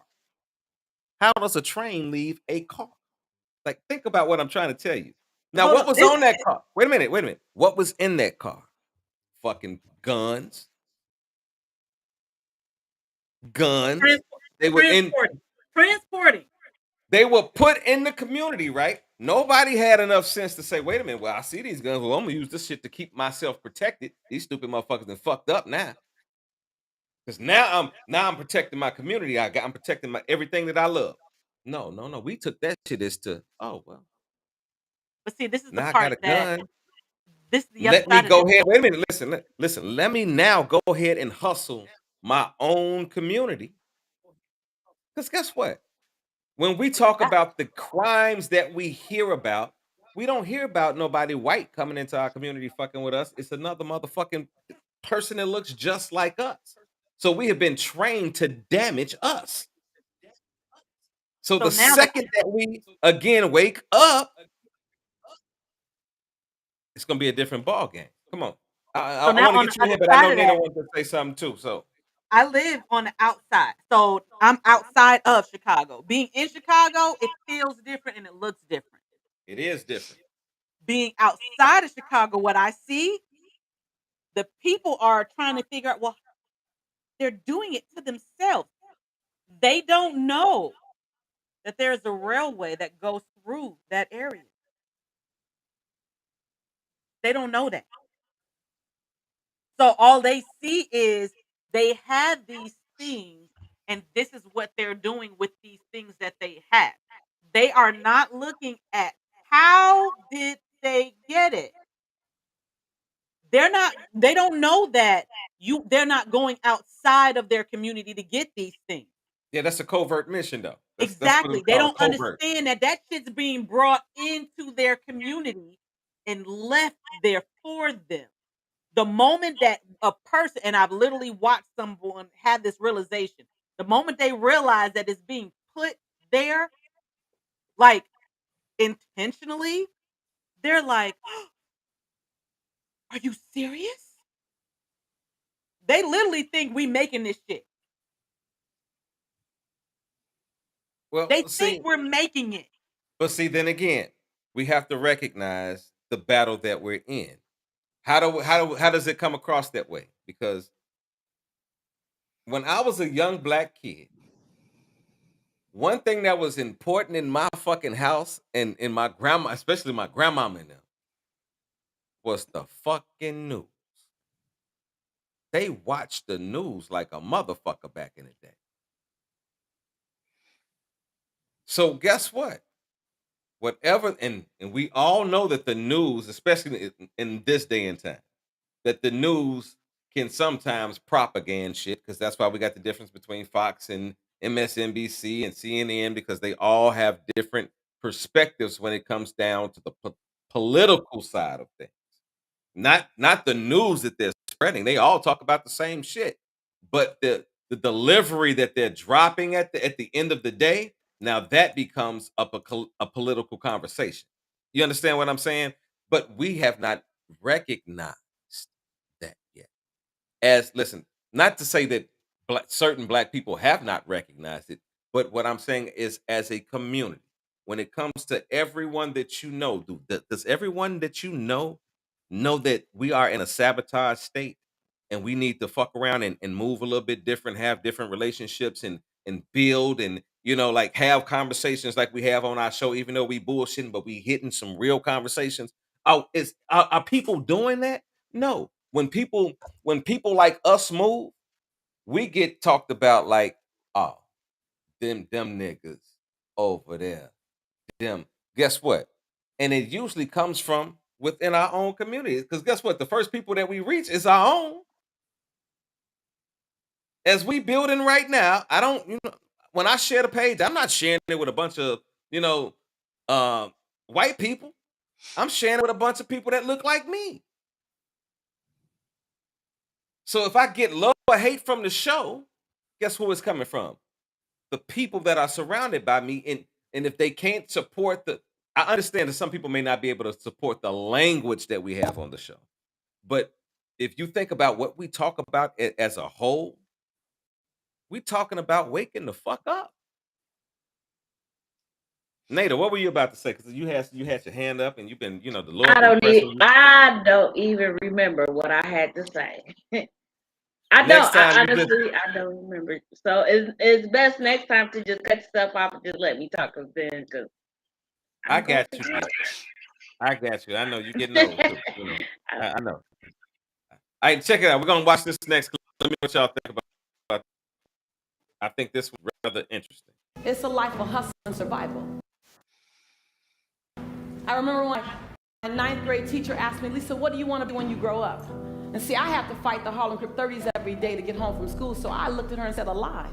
I took an English class, I got a fail in English. And my English teacher said in front of the entire class, Lisa, you have to be the weakest writer I've ever met in my entire life. Don't worry, my story ends good. Don't feel sorry for me. I got 7 under my belt. And then the same year, my speech teacher said, after giving me a D-, I knew I had an A in speech. Like, come on. He obviously didn't agree with me. He gave me a D- and said, quote unquote, Miss Nichols, I recommend you never speak in public, that you get a desk job. So here's the beauty of that story. Other people's perception of you ain't none of your business. Everything you've ever been through, sat through, rose through, cried through, prayed through, everything is a setup for your next best season. And the way you forgive the perceivingly unforgivable, the way you love the perceivingly unlovable, the way you accept what seems to be unacceptable, the way you embrace after you've been betrayed, the way you do that is the way you will lead us. Your light belongs to everyone who'll be illuminated because you were bold enough and obedient enough to let your light shine. Yes, yes, yes, yes. And every time you cross someone's path and they can't handle your light, you know those people that they try to give you reasons why you should tone it down a bit. That they would tell Cheryl not to sing so loud. Right. They would tell me to shut up in class. They tell you you're kind of strange. You know those people. Dream snatchers, vision busters. Don't be mad at them. They can only love you to the capacity in which they're able to love themselves. Don't be mad at them. Don't be mad at them. Pray for them. Love them. Because they're dealing with themselves like we're dealing with us. But I want you to remember that your 70 watts has to be turned way up. Because you got way more to give us. It ain't over yet. Don't put a period where God put a comma. And when you turn it up to 100, and 59 watts, you know, you keep turning it up. You stop dimming your light. You say, today is the first day of the rest of my life. You turn it up. You're going to find people that can't handle your light. And before today, you might have dimmed your light. You might have shrunk a little bit. You might have tempered it down a little bit. But after today, I want you to see this. After today, turn the lights up. After today, you don't dare dim your light. As your light gets brighter, you're going to disrupt some people. And they're going to tell you your light's too bright, your light's too bright, your light's too bright, your light's too bright. Then you just look at them and say, well, I'm not dimming my light. I'm just going to hand you some shades. Put on your sunglasses. Go ahead, Apostle. My girl. Yes. What do y'all think about that one? Yes. Oh, Mine in the my car. godfather has always told me, and he says this every conversation that him and I have. Right, block. Your future is so bright that I can't even stand the glare.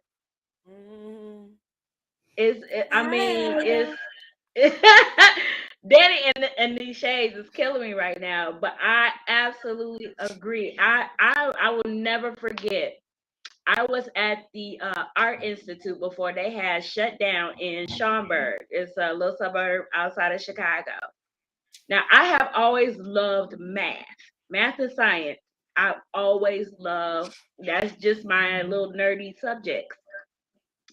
In this particular math class, I struggled a little bit. And so, and I think it was just the way she was teaching it. It was wrong. I understood the material, but she was just teaching. I wasn't used to her teaching.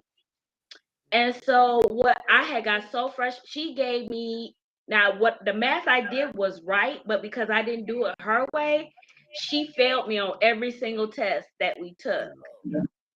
And so what I did was I actually bought an accounting book. If anybody knows how thick those accounting books are, those are $400 books. I have it in my library in my bedroom right now. I bought a book. I read every last single page.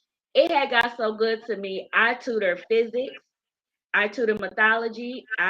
I tutor accounting 1, 2, 3, and managerial accounting.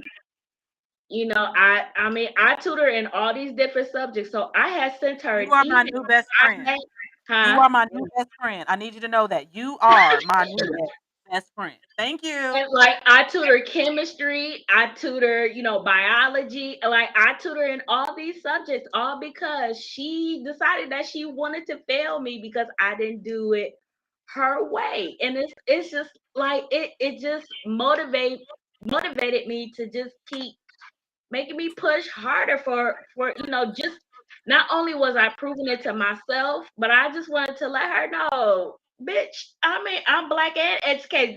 Please don't underestimate the power of the black woman. Like, don't So please you don't. see, I so feel you you, see how the boo. universe is definitely working in your favor, even though she thought she was gonna throw some poison your way. You Right. turn that poison into medicine, and that's what we call it in Right. Buddhism. That's Turn that it. poison into medicine. You better Check get it. it, girl. And This I was could so charge funny. whatever I want to at any point in time. Please, Listen, please, listen. I'm This was charging so $50 to $100 an hour to tutor with me. Don't play This with was me. so funny. This was so funny about the story that you just told because I can relate to that. When I was in college, I had a math class, and the instructor thought that I was cheap, so he decided one day to write a problem on the board, and I came and got that right answer. But the way that I went by it was not his way. Yeah. So he came up with another question. I looked at that bitch. I said, uh-huh. The way my mind thought. I said, well, this is what you do. This is what you do to get to that conclusion. I write the answer down. I could tell he's getting pissed off. So At the time, I'm like 19. Oh, I had all my nigga energy. I was like, man, fuck you, and I'm in college. And what that did at my young age, and that I wish that I could have been able to get a grasp of my emotions with that thing, I never went back to that motherfucker's class again. Cause I was like, man, I ain't gonna sit up under no motherfucker that's gonna sit up here and try to fail me for nothing. I just wish I would have had the mindset then to say, no, nigga, I'm gonna fuck you every chance you come to me with this shit. Man, but Can I ask a question really quick? With what you just said, Russ, does anyone else find that it's not necessarily that you found the answer, but they're necessarily critiquing you on how Found it. Mm-hmm. Yeah. I Well, that's had that problem. I had that problem with my niece with her teacher. They were teaching that new math. You know, I'm old as hell. I don't know new. Wait a minute. I don't know new math. I taught the way that I know, and I taught my baby the way that I know, and I helped her with her math homework. He went to school, turned it in. The teacher said it was wrong. She came home and told her daddy, Auntie didn't know nothing. And Auntie, she didn't want Auntie to help her no more with her math homework because Auntie didn't know nothing. She told her auntie was wrong, and her auntie didn't know nothing. And I'm like, wait a minute, Bob, for my two majors, don't play with me. I might hate math, but it's my damn major. Don't play with me. And when my brother looked and he said, baby girl, your answers are right. She said, well, the teachers, guess who went back up to the school the next day? And I said very kindly, don't you ever tell my baby I'm wrong. I said, just because I didn't teach it the way you taught it, don't ever tell my baby he had the wrong answer because you're making her think that her parents and her daddy and her mama and her daddy and her family don't know nothing. And so we had to get the principal to say, okay, look, if she comes with you, if it's the right answer, please make sure you let them know that it's right, but you teach her a different way to know. Don't ever tell this child she's wrong or her parents are wrong when all the answers are correct. Oh, guess what? I was nice once. I was not nice after that. She saw me every week. She was like, oh Okay. shit, here come this crazy lady. You don't do that to a teacher, a parent like that. I'm about to go. I'm about to go Native. native because native might fuck around and forget what she got to say, and then I'm gonna go to Shantae. Stop messing with my baby. So, but what I will say as a former educator and what I have seen is that a lot of these teachers teach not only a more simple way, but it's almost like they're making the students cheat. I wasn't taught how to use a calculator. So when it comes to like physics and biology, like I know how to do this stuff out by hand and how to find the fingers. That's what I use. But when it comes to like chemistry and protons and neutrons, like I know how to do this by a pencil and a piece of paper. They're using graphing calculators. I will never forget. There was a problem. I think it was it it was calculus. I was helping a couple students with calculus. And I just knew how I learned it, pen and paper. And they showed me an easier way to to do it on a graphing calculator. And I'm like, how do you use I really did not know how to use a graphing calculator. Them kids laughed at me and they ended up getting their problem wrong because they was punching numbers in wrong. And I'm like, I just told y'all how to do this by using paper and pencil. Now all y'all got F's. Like y'all making me look like I'm stupid. I mean, I'm still gonna get paid, but y'all making me look stupid because y'all just did not listen. Y'all thought that using a calculator was gonna help y'all, and all y'all got F's. Make that make sense. Okay. I need y'all to just stick with me for a minute. Number one, the conversation that we had before that last clip of that sister speaking such amazing words to us. We have to understand the connection between the public systems in this country and our oppression. That feeds right into what we're talking about now. The systems in this country are designed for us to be conformist. They're designed for us to be yes, no, never ask questions, don't be a critical thinker, don't find a different way to look at it, don't ever think outside of the box. But that's not how our melanated brains work. We've been thinking outside the boxes before we got here. So there's this constant struggle against all of the systems that have been put into place to keep us in those boxes, to keep us in those squares, to keep us subservient, to keep us in a mindset and a brainwash, because that's what it is, in a brainwash to say, there's no possible way that Nada, being as dark as she is, could possibly have figured out how to do this math problem her way and not the way that somebody else taught her. There's no possible way because she's black and dumb. That's what she's supposed to be. Is black and dumb. It's the same thing when we tell our brothers, shut up and dribble. There's no possible way that you could handle playing a sport and getting straight A's in college. You're not supposed to do that. You're supposed to shut the fuck up and dribble. You're supposed to throw the football. You're just supposed to be on the auction block so we can see how strong you are and how fast you are, but you keep your fucking mouth shut when it comes to bending the knee. That's not what you're supposed to be doing. You are supposed to not think. You are supposed to do. You're supposed to be the good little, I'm not going to say the word, and just do what we tell you to do. So that this is a part of the programming. Y'all so talked they don't about the feel bad train. about themselves. Right. Y'all talked about the train in Chicago. Let's take it back another decade, brother. Let's take it back to the 80s.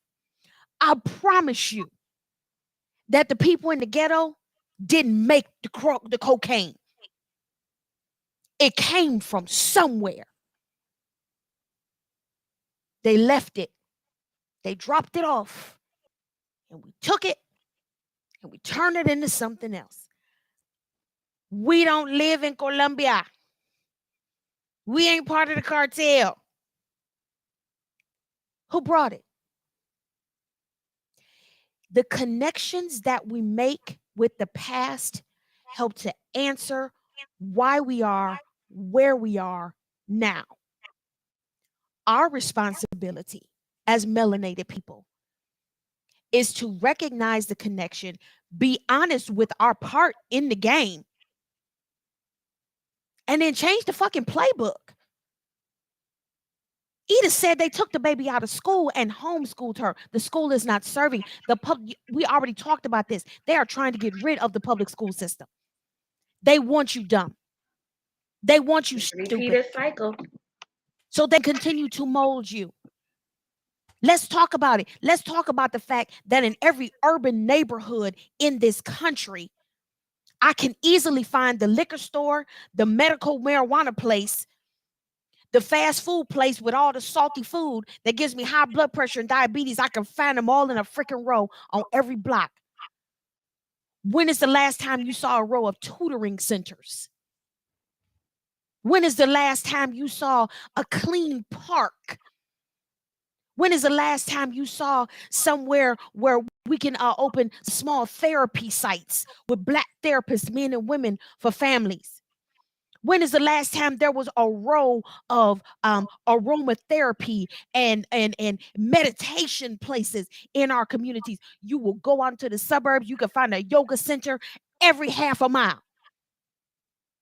The things that would empower us and the things that would help us to balance and to reawaken to our true selves, they try to keep from us. It is our responsibility to seek those things out on every level, whatever that looks like for you. This is where we have to take responsibility for our shit, because they've been doing this for a long time. We're talking about over 400 years. Yes. This is where we have to take responsibility. The fact that that little girl has parents that recognize her ability, that's where it starts. That recognize that she's extremely intelligent at 18 months old. That's where it starts. We got to start by giving ourselves more credit. And this is what pisses me off about the random ass bullshit that we constantly put on social media. We are constantly embarrassing ourselves. We are constantly getting into these ridiculous, unbeneficial, a waste of breath conversation. These are minutes of my life that I will never get back. And why? Because I promise you, there's way more important things to talk about. I'm not saying everybody's got to be a politician. I'm not saying everybody has to be a social justice warrior. I'm not saying everybody has to be a civil rights leader. What I'm saying is, in your own lane, you can do things differently. And then to coming together as a whole, those little things make a big difference. When is the last time I understand protesting? I believe in it. I understand protesting George Floyd and Trayvon Martin and Tamir Rice and Breonna Taylor. I get all that. When is the last time Black people got together and protested because they put another liquor store in your community? We stay high and drunk and numb all day so we don't have to pay attention to our own shit. When is the last time somebody protested, we don't need no more liquor in this community? We got 3 of them right there. Why you here again? And not only that, if you, the whole liquor situation, create your own. I mean, create your own brand. I mean, it's simple. I mean, it's really simple. The things that we are addicted to, and I'm not talking about, you know, the marijuana and the cocaine. Lifestyle. Like, for real, like, let's create a brand of tequila. You got tequila, bourbon, whiskey, you know, vodka. Stop Like, make our own self rich. Exactly.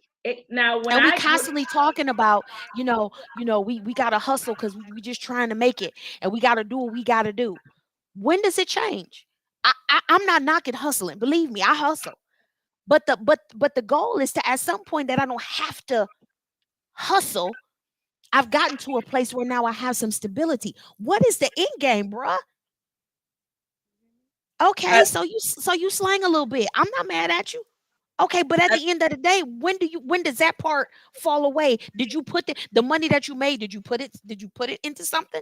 Did you invest it into, I don't care if it's a fucking t-shirt company. Did you put it in something that will now help you go beyond just slang it?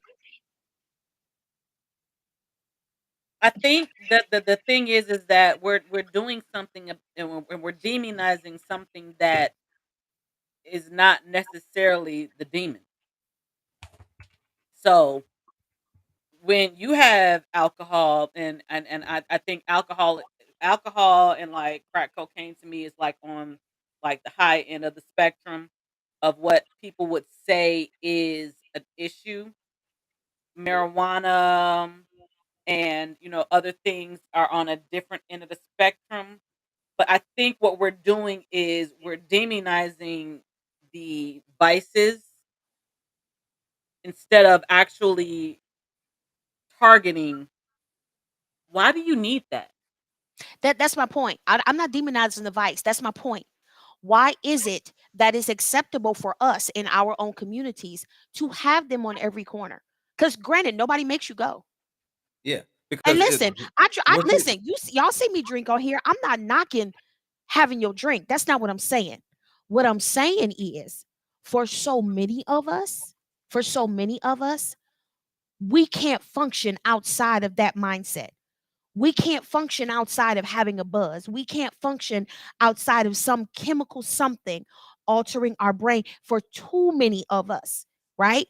I can go days, I can go weeks without picking up a bite. That's not an issue for me, but for too many of us, we have to stay in this state because we are constantly trying to avoid what's really, you see what I'm saying? and Right? see I another love a good another tequila. fact of what you're I'm the saying. first one. Another fact of what you're saying is, and this is a fact. If I go to one thing about Chicago, it has different sides of town. You got your Polish, you got your it's divided. It's one of the most Segregated. it's the most one of the most divided cities that you'll ever come to. Now, I can say this. When I go to Mount Prospect, I don't see liquor stores on every block. When I go to, when I go to certain areas and it depends on the area that I'm in when I see certain things. The the issue is most of our people have never really been outside of a 10-15 mile radius than where they live. There are a lot of people that have never fucking been anywhere. There are niggas on the west side that will never come to the south side because what they've heard about the south side. And there are niggas from the south side that will never go to the west side because of what they have heard about the west side. Now, yes, there are some truths of both, but yeah, I can move on all of them. The north side's a little bit different as well. The north side is completely different than like the environment. Everything is different. You go to the north side, you got white people And I walking love it out. all I goddamn love it day. out They here. just I they love just it they out just here. hitting it. They just walking up and down the street. They don't even believe in cars Really, out there. Nada? Like they believe like Yeah. Nada, the north really? side, they believe in Ubers. They believe in Yes, calling the Lord. motherfucker Yes, Lord. and paying I said if $30 to I go down moved the back street. to the crib, that it would either be downtown or up north. That's just being honest about it. So the Now, north guess side what? is the uppity white folk. In other I words, gotta live No, northwest because you got some poor white folks up area. there too. You know I'm what being I'm saying? sarcastic. You got poor white folks So out we there talking too. about But Nada, the what nerd. I'm saying is in on each side of town, there is a stigma to that side of town. Even with the gangs, there is a certain stigma to how the gangs roll on the west side to how the gangs roll on the south side. You That's know what like I in mean? your Like hood. Absolutely. if you go to the west side, you will see a million motherfuckers outside. And they will talk about how niggas kill on the south side. On the south side, they talk about how many niggas is outside on the west side. They be like, niggas, you go to that block, it's a million motherfuckers out there. The way that they move and do shit and the way that they make their money is different. How they make their money is different. Why they beefing with different motherfuckers around them is different. But the one thing that is the constant is they have been fooled in why they are doing what they do.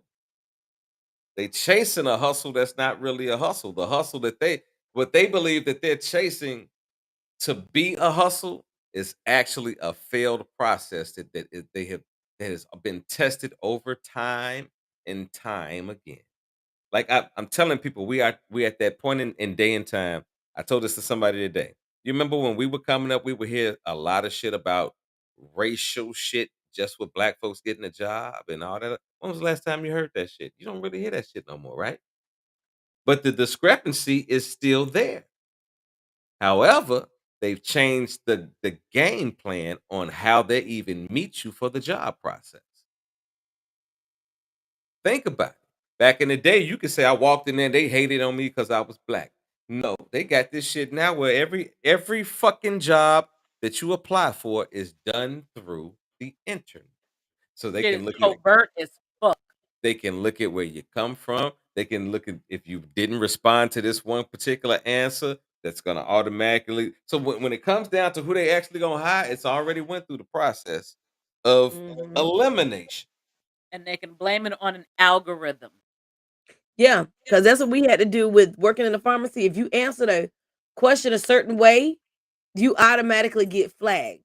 And even though it could be worded crazily that it's misconstrued, you still get flagged because we had to go back and do that with certain things because it was misconstrued with certain things. And a lot of people they kept saying, why are we having all of these red flags? And when they went back and reread the question, they're like, even some of the managers that were already hired wouldn't answer the question and they answered it wrong and got red flagged. And they're like, okay, so it's the question itself. And when they go back and redo all of those configurations with police officers, but you have to with police officers, you definitely have to know the mindset that you're thinking with because sometimes when you answer questions certain ways, they make you really think. You be like, wait a minute, hold up, like you really, I don't know if you really suited for this. Well, see, this If is you the really thing. suited to be out holding a gun, because some of these are psychological questions that if These you answer aptitude it a tests. certain way, The aptitude it just test. right. It Listen, is like it's scary sometimes.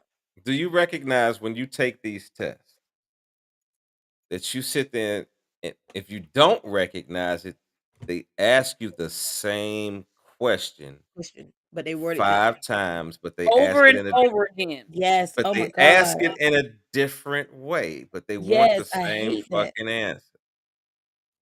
And what I'm gonna tell y'all, as if you're black out there and you're filling out a job application, the worst thing that you could do is just click some shit and go down the application. Yeah. You have to actually read what the Mhm. fuck it is that you are applying for, what they are. Because guess what? Most of the Yes, questions Nada, that it they is. ask you have nothing to do with the job. Nope. I wanted to Rush, you made me think about something. I'm a huge sci-fi person. Oh. I don't know if y'all remember Twilight Zone, Rod Mhm. Yes. Serling, the Yes. original Twilight Zone. Yes. I could Ooh. binge watch Twilight Zone. Like they used to have it on Netflix and they took it off, but I could binge watch Twilight Zone. I love Twilight Zone. It comes on every night here.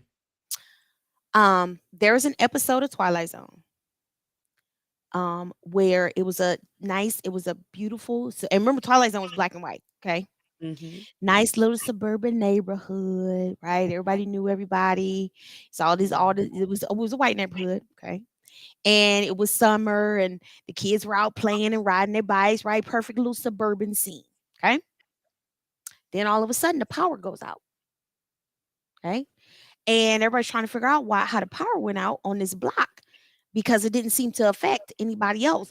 But not only did the power go out, the cars wouldn't work, stove stopped working, everything electronic just stopped working. It was like, this don't make no sense.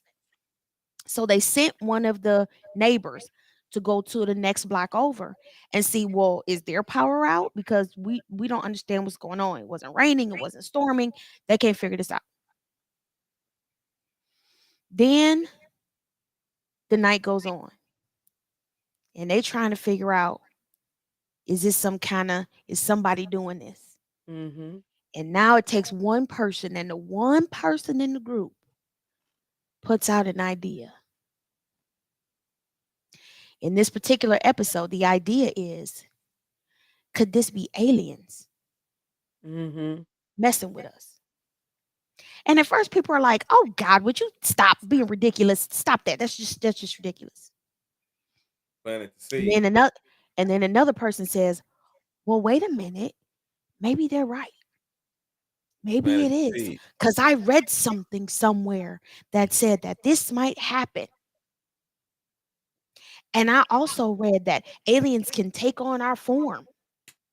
Now everybody's looking at everybody. These were neighbors. Their kids played together. They sat down and played pinochle, and now everybody's looking Mhm. at each other like, Is wait you a the minute, alien? could it be? Wait a minute, could it be? By the end of the episode, they shot and killed one neighbor.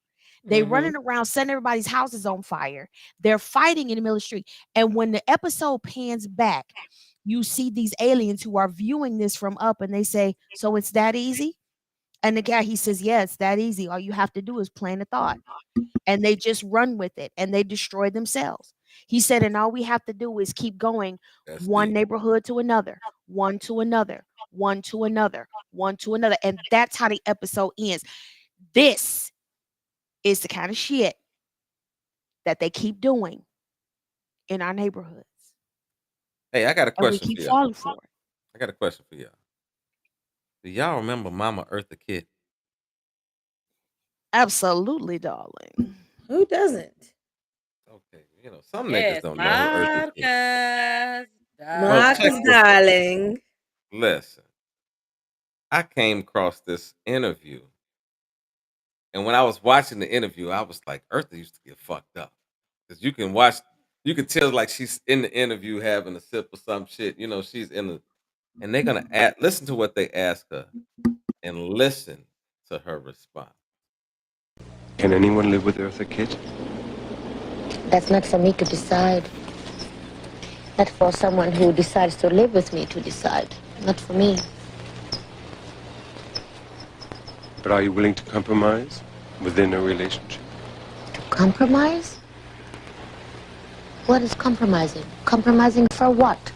Compromising for what reason? To compromise? For what? To compromise. What is compromise? If a man came into your life, wouldn't you want to compromise? Stupid. A man comes into my life and I have to compromise? You must think about that one again.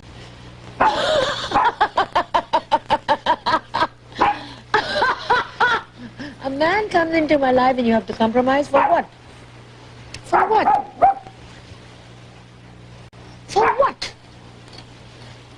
A relationship is a relationship that has to be earned, not to compromise. And I love relationships. I think they're fantastic. They're wonderful. I think they're great. I think there's nothing in the world more beautiful than falling in love. But falling in love for the right reasons. Falling in love for the right purpose. Falling in love.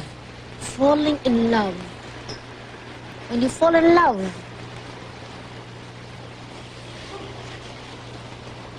what is there to compromise about?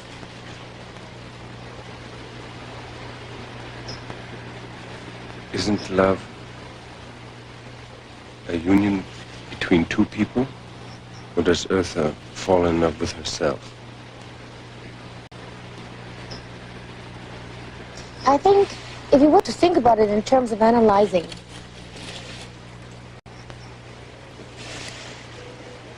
yes, I fall in love with myself and I want someone to share it with me.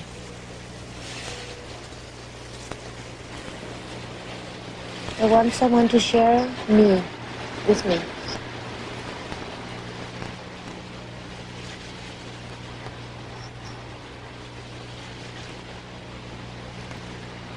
Has that happened? Bye! Many times. In many ways.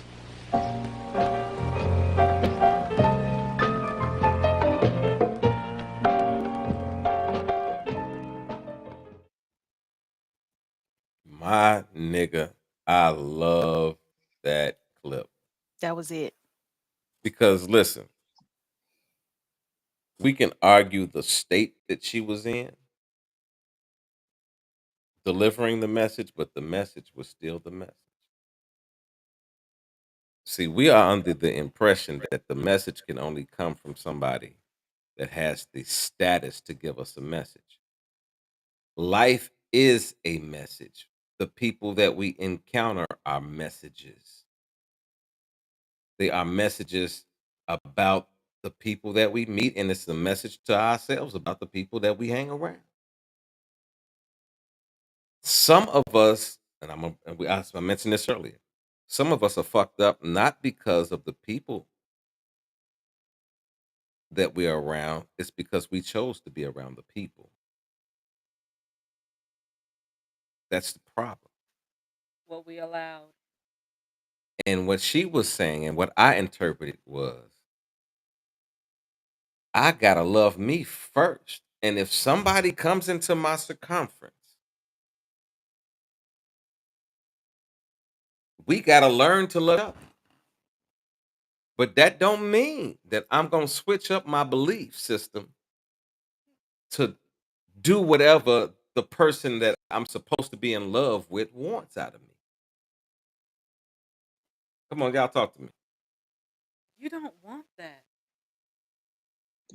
I keep singing Santa Baby, so yeah.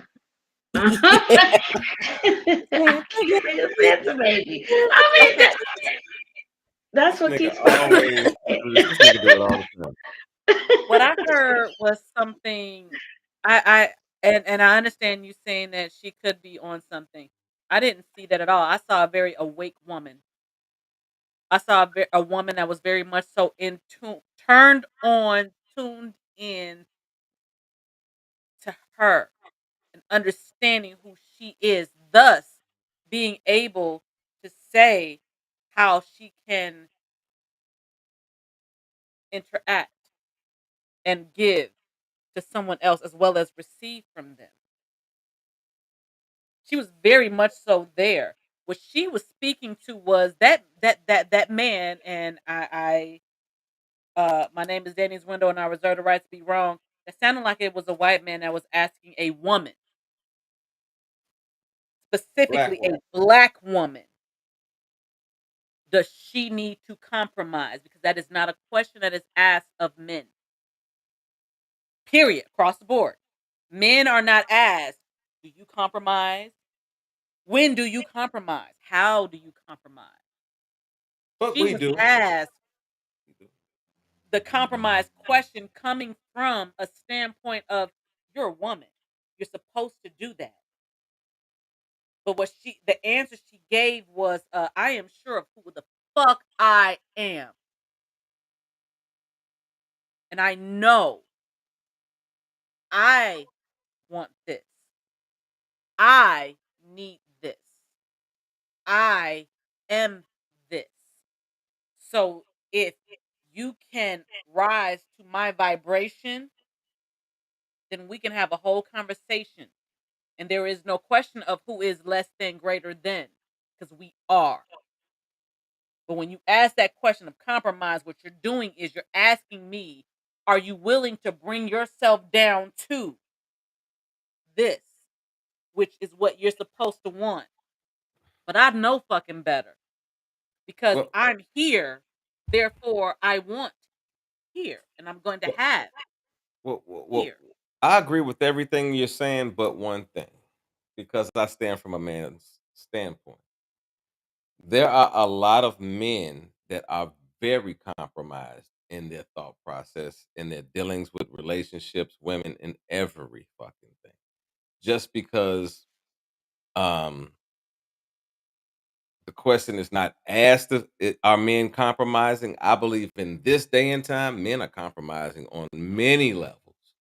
Um O- Okay, so can I ask a question really quick before you finish that? At what point did I put a gender on the compromise or the knowing who you are? No, Period. no, I know your initial comment was that, men, and then you made a differential from the very beginning comment. You said something about men being a particular way, and I was like, well, no, I know men that are Did I? fucked up too. Yeah, you did, you did. Yeah, yeah, yeah. I'm I'm gonna, just I'm gonna I go back think and I watch it, think you but I think you was in the text of her being interviewed, especially with her status. Just the fact that she's a public figure. Anybody with some kind of status, anybody with some kind of, he's interviewing this extremely public woman, this well-known actress. And the question is, if he were sitting in front of a white woman, I'm not even no, saying he white wouldn't man, have. if he was sitting in front of a white woman, Yeah, he never would would he have have done even that. asked that question? I think that's more so. That was from what I heard, Danny. I think that's where more so, not in general, but because of, you're talking about interviewing this celebrity, she's well known, but she's black in that industry. They always are telling us to tamp it down. You know what I'm Yeah, and saying? she So was I just not. think She wasn't one of those just people. historically, and especially I can't imagine all the crap that she put up with. But I just thought, I didn't mean to interrupt, Danny. I just kind of wanted to clarify that. No, I no, was just that saying that. you answered it. Thank you, Yeah, thank you. yeah, and I just wanted to reiterate that that there are a lot of men that are very fucked up right now. With men ain't got it together. We are more right now at this particular time. I think women are more disillusioned, but men are more compromised because men have forgotten how to lead and do anything. We have become just followers of everything. We're followers to fashion. We're followers to music. We're followers to the culture. We're followers to what we think a woman what a woman is. You know that's why so many of us chase bad decisions. You I know what think I'm that's an saying? across Like the board we statement, though. I do think that it's across the board statement. no, I'm talking about a generality of It's black men, and I'm blanketed. talking It's a blanket uh, statement. yeah, and I'm talking about from like being around a bunch of black men and analyzing the black men that I know. You understand what I'm saying? Like a lot of shit that I say on this show, I get fellas that'll talk to me after and be like, "Yeah, I agree with you," but I'd be like, "Well, yo, why don't you say that?" They they are afraid to receive the backlash because guess what? I sit on here with 4 to 5 women at a time, and and they are intimidated So do to they say think that if they respond in a certain way, they won't get pussy? a lot of them, yeah. Okay, I can understand that then. Yeah. Listen, a lot of men move throughout life. Think about all right, think about how hard a nigga acts, and but then think about how soft they act when a police rolls up on their ass. Think about a nigga be motherfucker, I fucking motherfucker. Then when the police come up, they, oh shit, man, come on, man, come on. And they ain't whoa, G. Why don't you have control of yourself? Yes, you can be aware of motherfuckers pulling up on you, but you ain't even control of yourself. So most men run around with a perception of what we think a man is, what we think a man is supposed to have, the type of woman we think a man is supposed to have. But we, at the end of the day, we ain't really in no satisfying shit. Come on, Tay. Um, I as far as the clip is concerned, um, I appreciate, and especially, I mean, for those of y'all who know me, I believe in communicating with my ancestors. She's an ancestor for me, Mhm. and I appreciate the energy Yeah. that she brought in that clip. And for me, it wasn't what she said; it was also what she didn't say. Mm. You have to think about the era The time that she she was in. came from, Mhm. the generation that she came from, how Black women were perceived.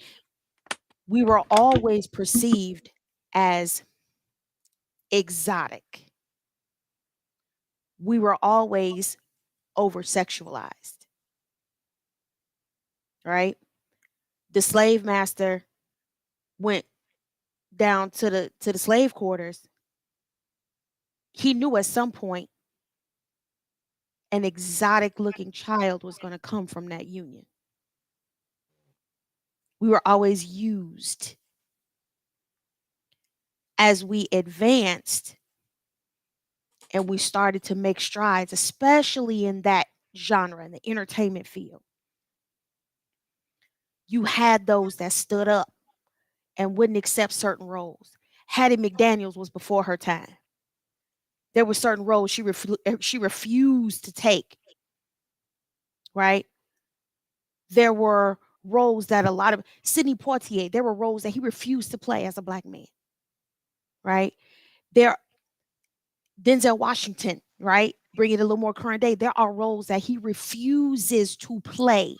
He just won't do it as a Black man because he understands the influence that he has on his people. When she sits there and she says, compromise for what? What I heard was, motherfucker, we've been compromising this whole time. Well, I'm not about to do that shit now.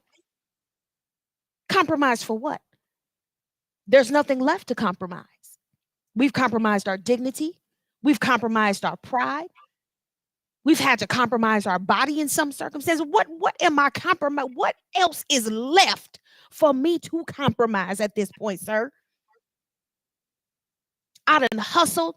I done put up with the bullshit to get where I am. At this point, no, there is nothing left to compromise. She said, falling in love is beautiful.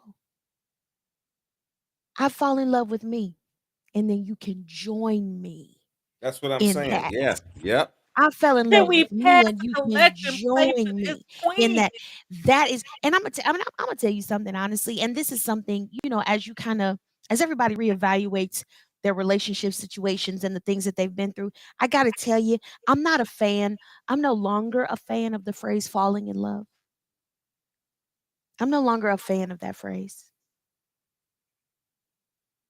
I want to walk into love. I want to walk into it eyes wide open, heart open. I want to walk into it with my third eye open. I want to walk into it clearly and purposefully. I don't want to fall into it. I don't want to stumble into it. I don't want to, because I think that falling and that stumbling leaves us with a lot of scrapes and scars. I want to walk into it. I think that's where a lot of us kind of get mixed up. Everything that she said, and I'm gonna have to go back and find that clip because I'm gonna listen to that again. That it in just a few little minutes, that woman spoke volumes. I mean, volumes. As a woman, as a human being, as a black woman, she just Got it. spoke volumes.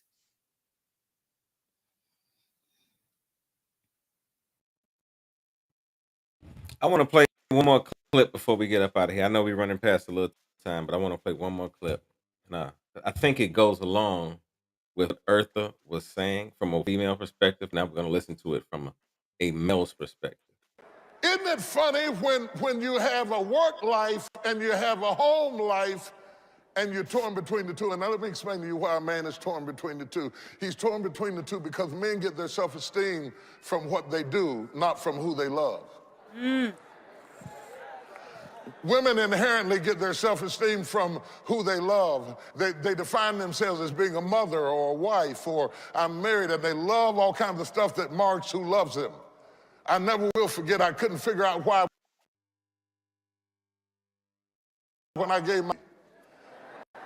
Because when they get on TV, the girls start crying, and she comes home and hugs the guy and throws the arms around him, and they fall over and the floor door closes. And I didn't figure out how I could, because you see what had happened was that, I wanted to, And so I called my sister and I said, I give her roses, it doesn't work. And my sister said, it's because you're not giving them to her in front of anybody. She said, it is not the roses, it's the oogling of all the women in the office when they bring you roses and all the girls are saying, what? Girl, shut your mouth, get out of here. No, he didn't.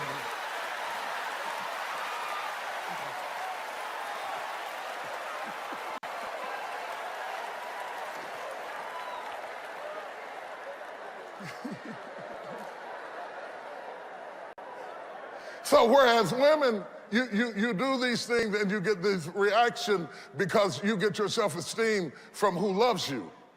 That's the big high. Guys normally don't sit around talking about, she sent me this card, man. You want to read my card, dude? I kept the card, man. I got the card right here. It is balled up in my pocket, man. We don't even have space to keep all that stuff. We don't do that. But what we will do is whip out a business card in a minute. And we will tell you what we do for a living because we get the props by what we do. Jairus is a ruler. His self-esteem comes from his job. But his heart is still in his house.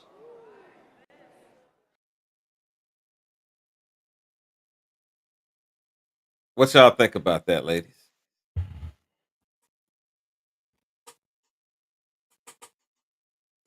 Anyone? Shantae, come on, talk to me. It's true. I don't like being called on. I didn't like being called on in school, and I don't like being called on now. Okay? Oh, hush up, Dr. Feelgood. Come on now. Reverend Deacon Doctor, go ahead and give us the word. Dr. Give us Jones. the word. Cause ain't nobody gonna talk after you. Cause if we don't go before you, we don't talk. We don't. That ain't no. I'm just very opinionated. I can admit I love it. I live for it right now. Like I've been listening for all of what you've been saying. So keep going. Look, Nada, I'm not doing this with you. I told you I wasn't doing this with you today. I'm with Nada. Mm-hmm. He's right. Um, he's right. Men, this is and it goes back to what we were talking about. Men, not only do men define themselves as, but society, because we've been talking about society, right? Society defines men as what you do. What you do. What you do for your family, what you do to make money, what you do to be supportive, what you do to make okay. There's nothing wrong with that if there's a balance. And this is where we mess up. I also agree with what he said that yes, as women, when somebody and I do it. I do it. When somebody says, "Oh, tell me a little bit about yourself." The very first thing out of my mouth, "Well, I'm a mom." That's the first thing out of my mouth. I'm a mom. I'm divorced. And then I go into my job is so and so, or my hobbies are such and such, or whatever. It's the first thing. Imagine if somebody said, "Well, tell me a little bit about yourself." And the first thing I said is, "Well, I feel like I'm divinely empowered to bring change to the world. And I feel that I'm here to represent strong Black women in all of their facets. And I feel that I'm a positive influence." Imagine Oh, that if sounds I led so with that. different. That sounds so different. Then start with That's I'm a a mom. whole different Sound, feel, everything. Right? everything. And guess what? Because That's so funny because guess what? In dealing and trying to find that other person, if they come to you with the negativity and shit, and the first thing that you hear, you be like, you see what I'm saying? You see okay. what I'm saying? We get to this point where again, I believe the balance is thrown off with all of the exterior qualities. Mm-hmm. Because even if I define myself by who loves me, that's still exterior, Ooh, right? yes. Yeah, I'm a mom. But being a parent, anybody who's a parent, yes, it's the hard one. It's the hardest job on the planet. Yes, no doubt. I'm a parent. But who was I before I was a parent? I was still me. So it sounds like we're giving the answer of when the answer We can't hear you. when the question is asked, and from what you just said, Shantae and Russ, as a man, you can give the other part of this one. When that question is asked, the perspective of how we answer it is completely different. A man is giving the answer from, and correct me if I'm wrong. Mhm. You, Russ, you're giving the answer of this is what I can do. The status. This is what I can do. So the other part for you, Shantae, was you gave the answer of Ooh, this is what I do. The what I can do and what and what I I do do. are two different things. Two different Yes. things. So therefore, we're going to intersect in a way that if you're being true to the woman of this is what I do, and the man of this is what I can do, if you intersect, you need to pay attention to that. Does that make sense? It Very does. good. It Am I does thinking make about sense. that? It does make sense. And I would also say, in addition to that, I think it hard for me, the way I describe things, I believe it's the a true balance of feminine and masculine energy. Right. It's a true balance of that. And that Because that's you, that's mhm, where it gets thrown off because feminine energy by itself is nurturing, is caring, is loving, is compassionate. Masculine energy shows the strength, but we get thrown off when we're doing too much of one and not enough of the other. Just because I am right, a woman doesn't mean that I don't have masculine energy. I'm very right, strong in my own right. And just because you're a right. man doesn't mean that you can't portray that feminine energy. I didn't say be feminine because we get that all screwed up. I said bring out Mm-hmm. that feminine energy where you can Oh, be softer and you can be caring and you can be compassionate. It doesn't lessen you as far as what you perceive your main role to be. What it does is bring some balance to the equation. A ratio is one side equals this side, and there's See, a balance to it. I'm sitting here thinking about how oh, I would answer that question of what I do, and how I would actually respond to that shit when I was younger, as opposed to how I respond to shit now, right? Oh, you gonna answer that differently. When I was younger, I didn't know what the fuck I knew I was a musician, so I would bring up me doing the music shit all the fucking time. That was, that was the number one thing. But That's what outside of gave you that, status. Mhm. I didn't have nothing else really to talk. Because that's what gave you status. No, no, But no. Not only You that. Listen to you what as I'm the saying. man Hold on. Wait, talked whoa, whoa, about whoa, whoa, what whoa, you whoa, whoa. do, No, right? wait a minute. Listen. Wait, well, listen to what I'm saying first. Wait a minute. Back then, that's all I had going on. So when the question was of what you do, I would bullshit the rest of the conversation. that's why. Now, you ask me Totally what I different. do now. I'd be like, I'm a motherfucking Jamaican. I got 3, 4 jobs. I do this and I do that. And you know what I mean? Like, because it's a staple of manhood on it. I take care of myself. You But know what that's I'm why I saying? was asked. That's why I'm asking the question of you. Is it that I am, But in essence, I am boasting of what I can do versus what I am? No, I'm not. No, what I'm not saying that. I'm saying what when I was younger. This is the difference of becoming and having a grasp of within yourself about what the fuck is going on with you. You understand what I'm saying? When I was younger, I would get asked the question, and I answered the question with what I could, and the rest of it was fog, smoke, and mirrors. Mhm. Now, when you ask me, I'm like, this is what I do. I'm Tarzan in this bitch. I'm a Okay, motherfucking man. Danny. Thank you. Thank you. So You You Danny, understand what I'm another saying? thing I I noticed, got it. right? I got it. Yes. You know, But Danny, I'm a a guy. thing You I know, noticed so like, differently. look, Oh, you understand what I'm saying? So when I certain conversations now, oh, I be standing on that shit. Man, what the fuck you mean a nigga supposed to do? Wait a minute. Well, no. And let me tell you why I believe him. Because I used to be a nigga that didn't have shit, and I know how I was rolling. And I knew I wasn't shit back then. So, baby, if that's what the fuck you looking for, that ain't that type of nigga. So you fucking with the wrong one. Okay. What are So you Ida, doing? what was you? So Ida, what was you about to say? Because I think you was going where I was going with this. So you gave me the answer I wanted, Russ. What was you about to say, Ida? now this is I look at things a different way because of who I've dealt with. When you have like Russ, like for instance, like Tay, for instance, she says off gate, I'm a mother, but she does that because she's a single mother, even though she was married, even though she was a wife. Okay, wait a minute, hold on. Let I me ain't said let, nothing. let me finish. I ain't She's a said nothing. single mother currently, but she was married. She was, and like she said, she's a mother, she's a divorcee. She did say that. But if she was still married, she would say, I'm a mother, I'm a wife. Yeah, go down the list. You even have, and I'm gonna say this because I've seen it, where I've had some men that will answer differently depending on the role that they play.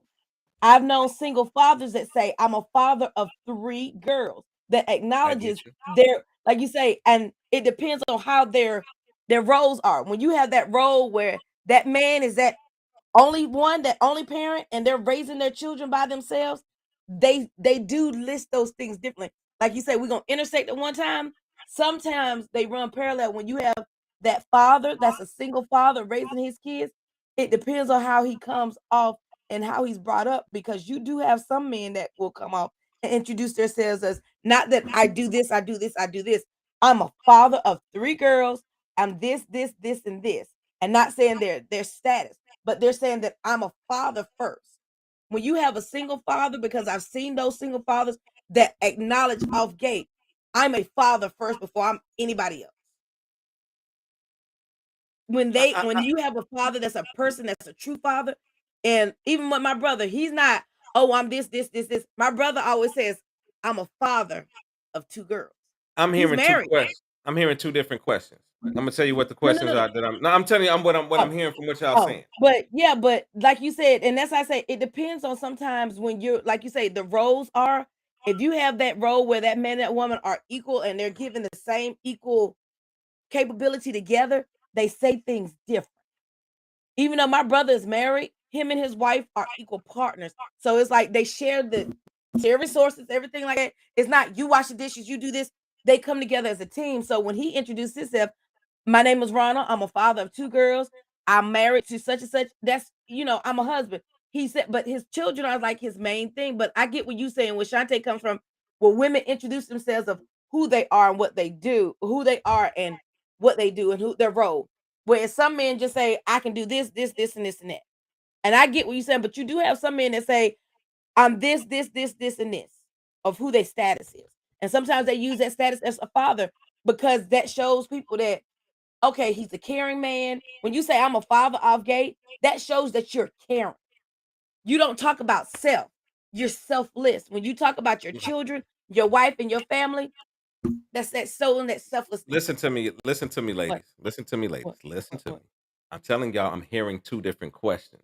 I'm understanding what you're saying, but what I was referring to is what do you do, not who are you? What's going on with you? It's a difference. Wait a minute, wait a I minute. was Let me talking about what finish. Danny was saying. No, I'm giving in reference to what I was saying because it's in cross reference to what Danny is saying. You understand what I'm saying? What I'm hearing is when what a man, it's like, what do you do when you don't get your shit together? You reach. Not do you got kids? Like what? Tell me about you. That's a different question. Do you got kids and stuff like that? But what do you do? That's a question that most people ask. Like, what do you do around the things that I could fetch around with, and I had a different, you know, a different interaction with about trying to give a persona of who I was. As to now, with me being where I am now and having a different mindset, I approach that thing like, yo, this is who I am. I could tell you about this all goddamn day. You understand what I'm saying? Because I have a not a love for what I do. I just got a respect for where I am at this particular point in time. I was talking about those 2 different things as Okay. perspectives about what you talk about if you got kids is a different conversation. So I think when the question that was asked in the beginning was answered by Right. everyone exactly how it's supposed to be answered. Yeah. Women and men are going to give a different answer because they heard the question differently. Right. A man is going to answer the same question in this way, which is, this is what I do, because that's what's important to them, to the man. A woman is going to answer that same exact question in the, this is who I am. Right. And those are 2 different answers. So in understanding that if I'm answering the question in the, this is who I am, and a man is answering the question in, this is what I do. The man is answering the question on what's important to him, and the woman is answering the question on what's important to her. So this is the part where we say men are from Mars and women are from Venus. Because we're answering the same exact damn question. It's based on our perspective on where we're answering the question from. Now, I can hear a man saying, I do this, I do this, I do this, I do this, and I do this. A woman is going to hear what that man is saying and going to say, he checks this box, he checks this box, he checks this box, he checks this box. Because I'm telling you who I am. But I'm literally telling you, in telling you who I am, I'm telling you what I'm looking for. Mm-hmm. Now, from a man's perspective, he's saying, this is what I do, this is what I do, this is what I do, this is what I do. Now, she's listening to that as, yes, yes, yes, as well as, am I her? Am I her? Am I her? Because when he's saying what he does, what he does, what he does, she's saying, well, okay, that doesn't make that list. But no, that does. That does. We're both doing the same exact thing. The thing that we have to understand is everyone is not going to check all the boxes on the list, whether you're looking for what you do or who you are. And that goes back to what we were talking about in the previous weeks of, do you know who you are, so that you know when you're hearing those things where you fall They in. commit. And then this is not a man or woman thing. This is a people thing. How you hear it on either end and how you fall in line with that. That's where I'm coming from. Perception of things. Well, y'all, I'm gonna let y'all get y'all final thoughts, and then I'm gonna end this show just for Miss Shantae. I'm gonna do something just for Shantae tonight, just because she put a request out there to the Lord. Yes, the Lord heard her cry. Shanda. When I do that? You put something out there, boo. You put something out in the atmosphere earlier. You know you did. Yeah, okay. Yeah, you put something out there earlier. Damn it, come on, talk to me, goddamn it. I don't think she remembers. I don't think she remembers, and we paid attention. I do. What y'all think about the show? What y'all think about the show? Come That on, happened. Shantae, what you think about the show tonight? Come on. Really good conversation. I could talk about Black folks in this country and social ills and that's just kind of my deal. I can talk about that all night long. Just listen, family. A couple of things. We just got to do better on so many fronts. We got to do better. We have to do better and do right by ourselves. We have to do better and do right by our children, our elders. We just got to do better. I want to see my people succeed. I want to see us grow on all levels, not just we put so much focus on money. And I'm not saying it's not important, but I want us to have peace of mind. I want us to have peace in our hearts. I want us to have just understand how important life is, because you won't have it for long. None of us will. Understand how important life is. It's okay to care about other folks. Just because I care about you, that don't take nothing away from me. As long as I keep it in perspective and I keep it balanced, I can care about you and love me. I promise you I can walk and chew gum at the same time. We all can. So let's just work on that a little bit, family. Ida, talk to me. I ain't got nothing to say after that. They done already said it all, but like you say, love yourself. You love everyone else. Love Danny. yourself first. I'm going to concur with my melanated sisters as well as my brother here. Love you, and once you love you, you can actually hear everyone else. So do the work so that you can do the outer work. Do the inner work so you can do the outer work. Nada. The one thing I have always told myself, never let the sky be your limit. Never limit yourself to the sky, because you can go so much further than what your eyes and your thoughts can even imagine. Well, I hope y'all enjoyed tonight's show.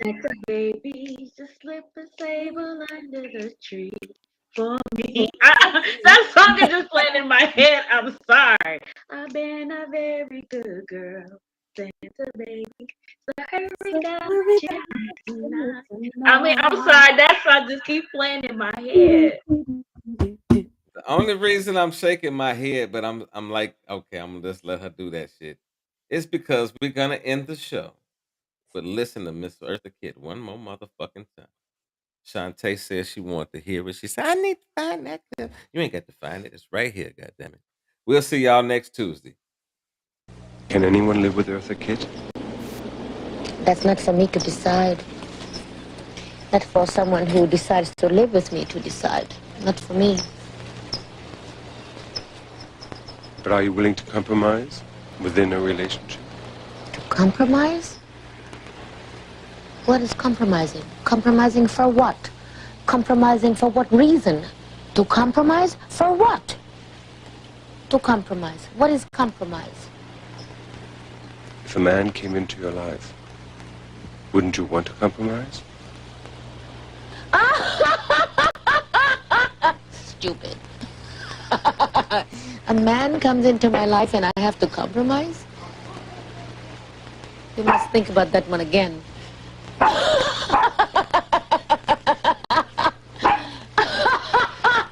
A man comes into my life and you have to compromise for what? For what? For what?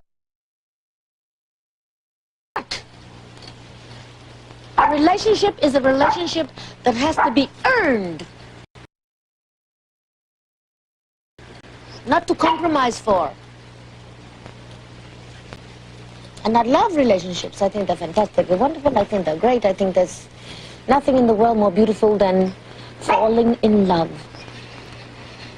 But falling in love for the right reasons, falling in love for the right purpose, falling in love. Falling in love. When you fall in love,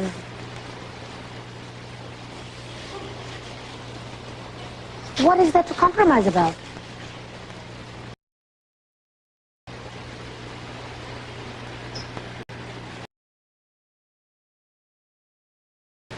Isn't love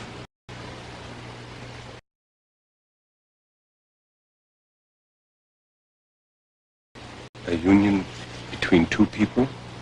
Or does Eartha fall in love with herself? I think if you were to think about it in terms of analyzing,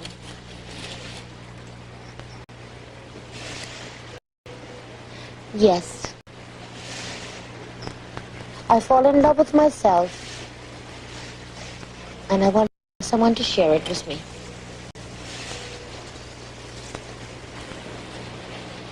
I want someone to share me with me.